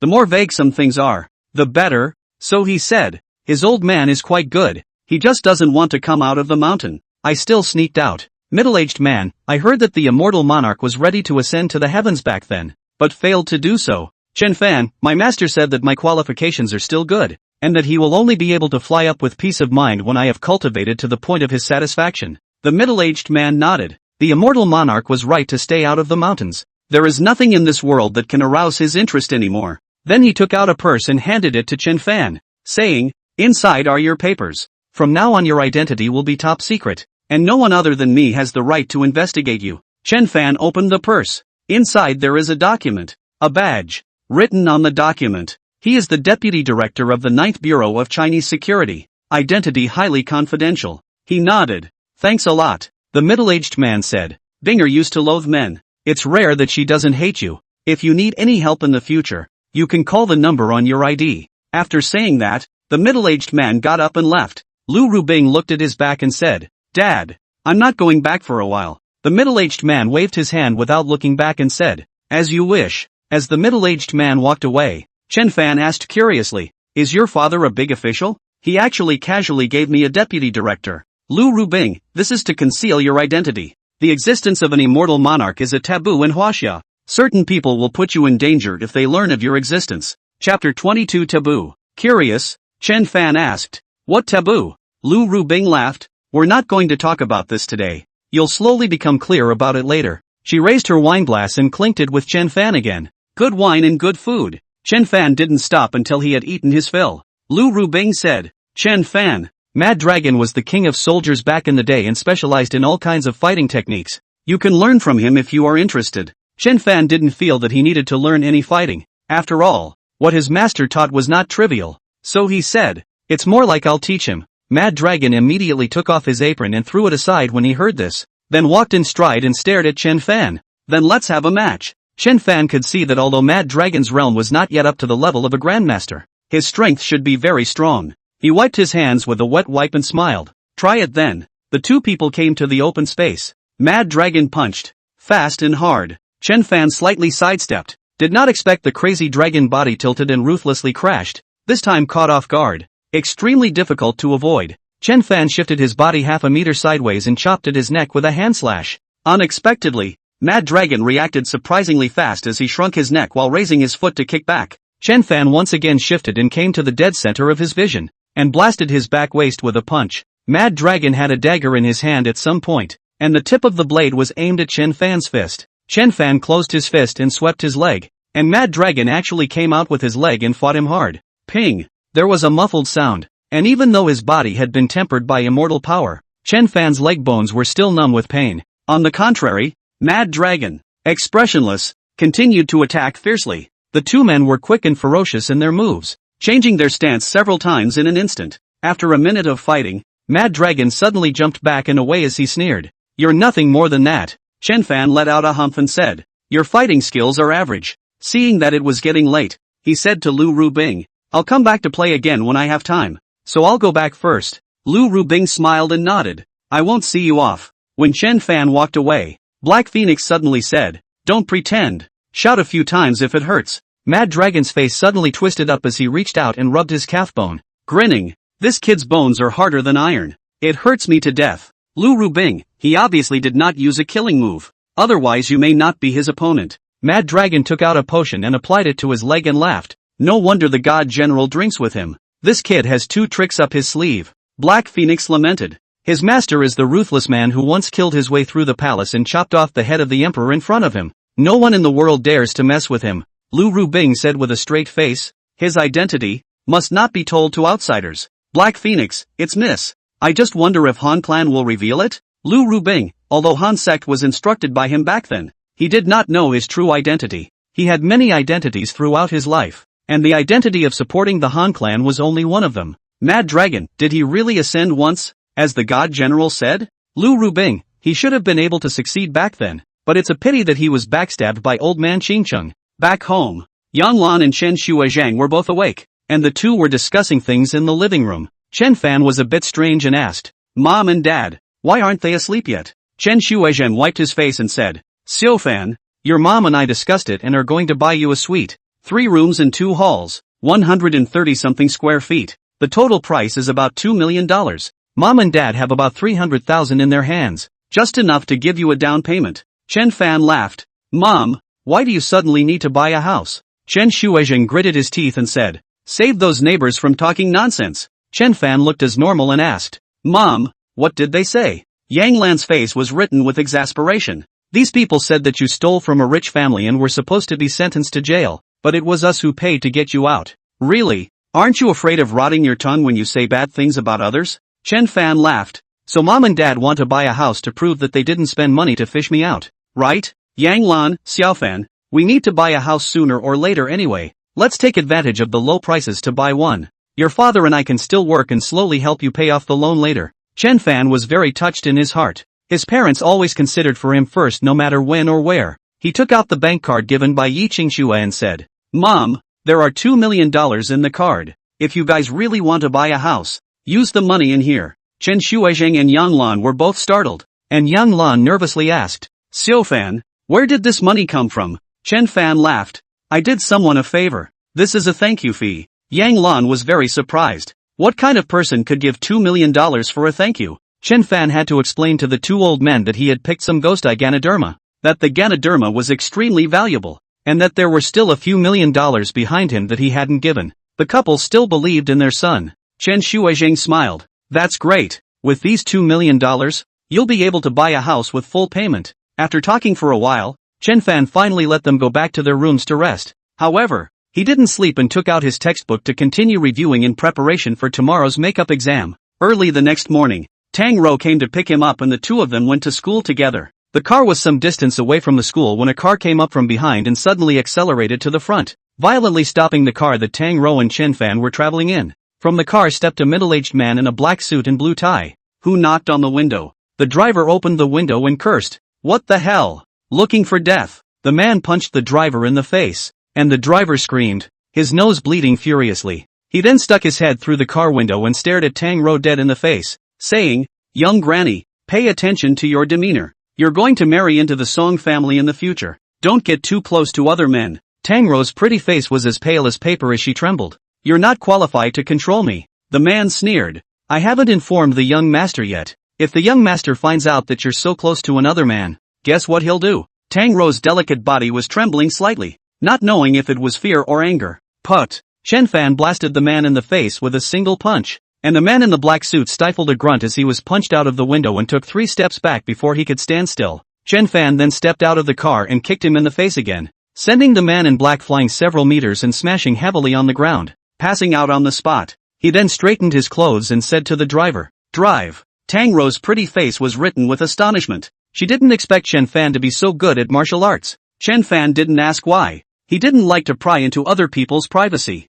Getting out of the car, the two of them walked towards the campus in silence. Tang Rou suddenly stopped as she pulled Chen Fan. Don't you want to know why he called me a young granny? Chen Fan said. If you're willing to talk, I'm willing to listen. Tang Rou gently sighed. And at that moment, she narrated the causes and consequences of the matter. After listening to her story, Chen Fan stared wide-eyed, feeling that this matter was unbelievable, and said, What kind of era is this? To actually still have a private talent show? Who does the Song family think they are? An emperor? Chapter 23, Song Shihao. It turned out that Song Shihao, the son of the head of the Song family in Jiangnan, was 18 years old when the Song family, using the standards of successive emperors in choosing concubines, selected a show in Jiangnan and Jiangbei. At that time, Tang Rou was only 15 years old, and the people sent by the Song family found her to be beautiful and icy, so they designated her as a showgirl and sent someone to notify Tang Rou's parents. Tang Rou's father initially thought the matter was too ridiculous and didn't agree to it no matter what,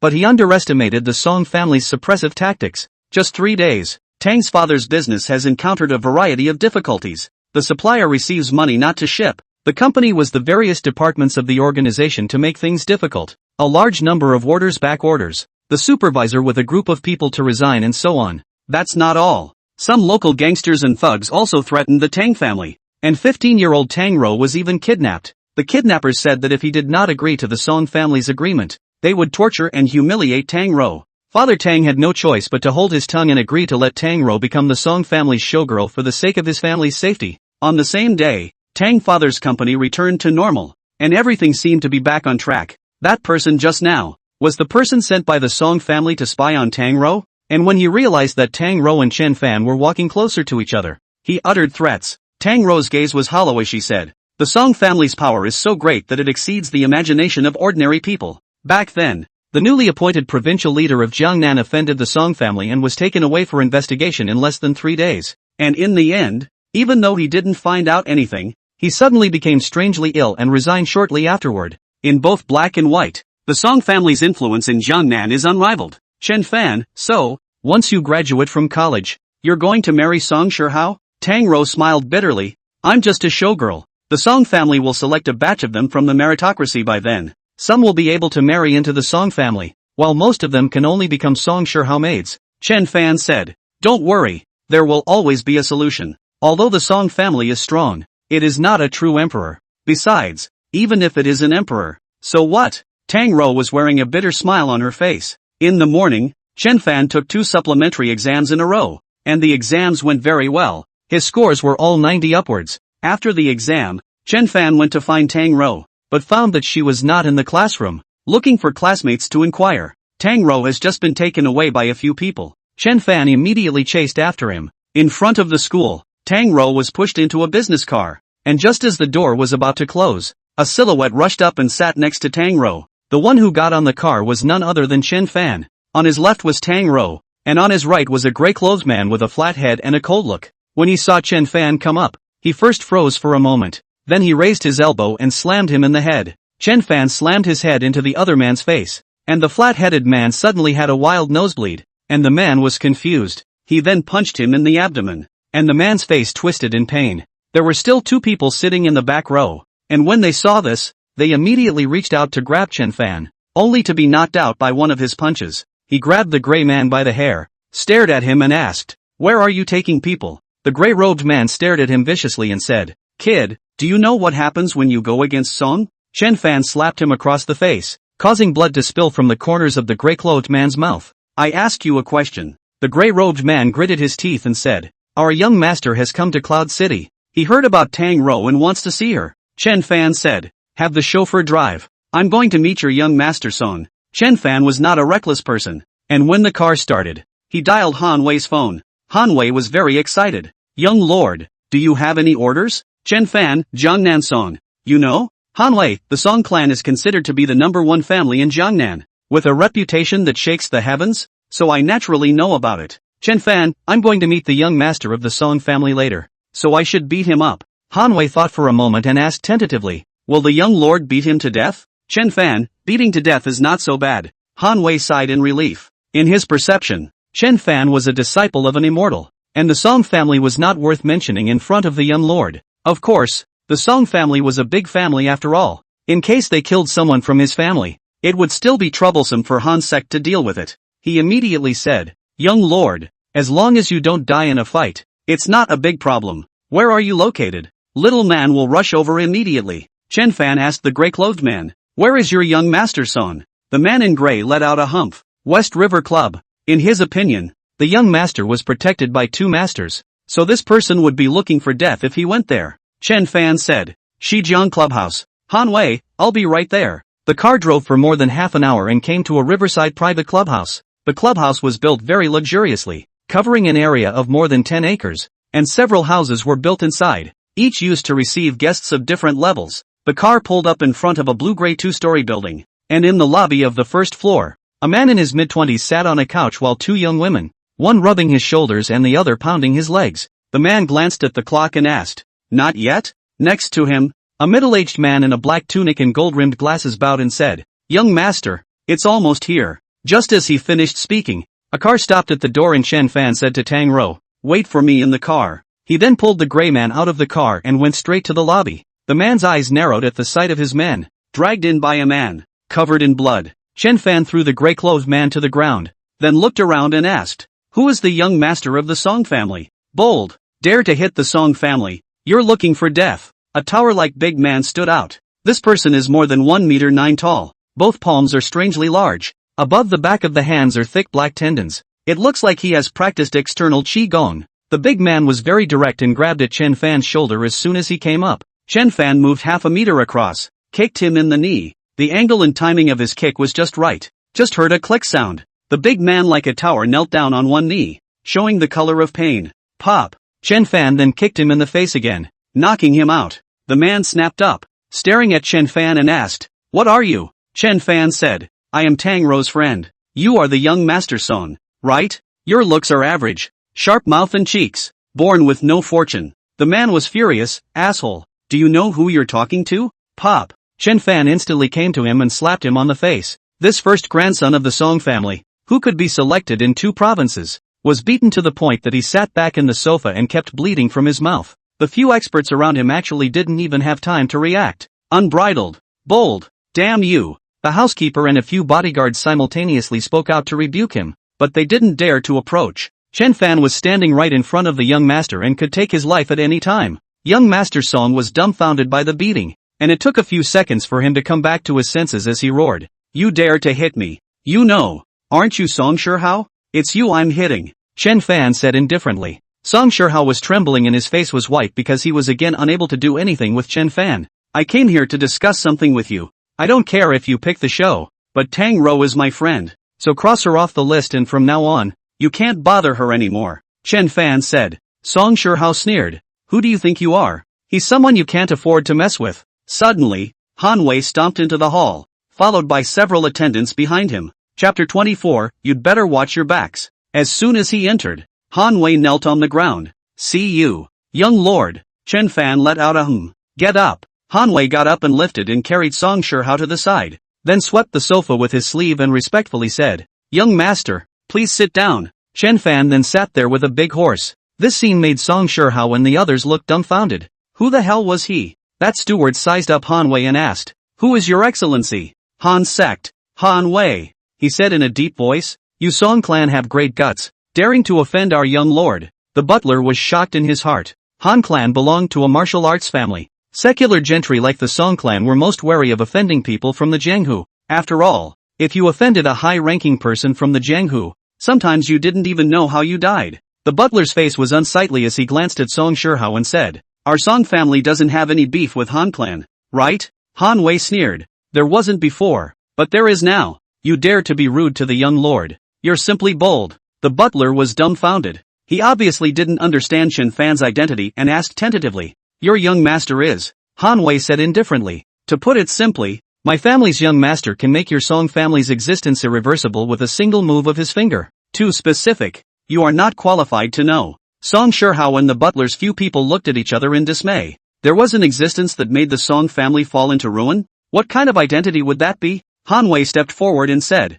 Young master, that girl is still in the car. Go over and keep her company. Leave this side to my humble self. Chen Fan was too lazy to say more and said, All right. After saying that, he returned to the commercial vehicle. As Chen Fan exited the hall, Han Wei sneered. Your Song family is really tired of living, daring to offend the young lord. The butler quickly said, Mr. Han, we really don't know his identity. Can you tell us in more detail? What exactly is this young master's origin? Han Wei said indifferently. You should be clear about the identity of the God General, right? The butler trembled and said, Naturally, I know. My Song family head. Several times I wanted to visit Lord God General, but in the end, I only saw the military division beside the God General. Could it be that he is? Han Wei thought of that day and said, The God General has a daughter who is one of his girlfriends. His identity? Can you imagine? He actually wasn't too sure about the relationship between Chen Fan and Lu Rubing, but what did it matter? Chen Fan had a master who was an immortal,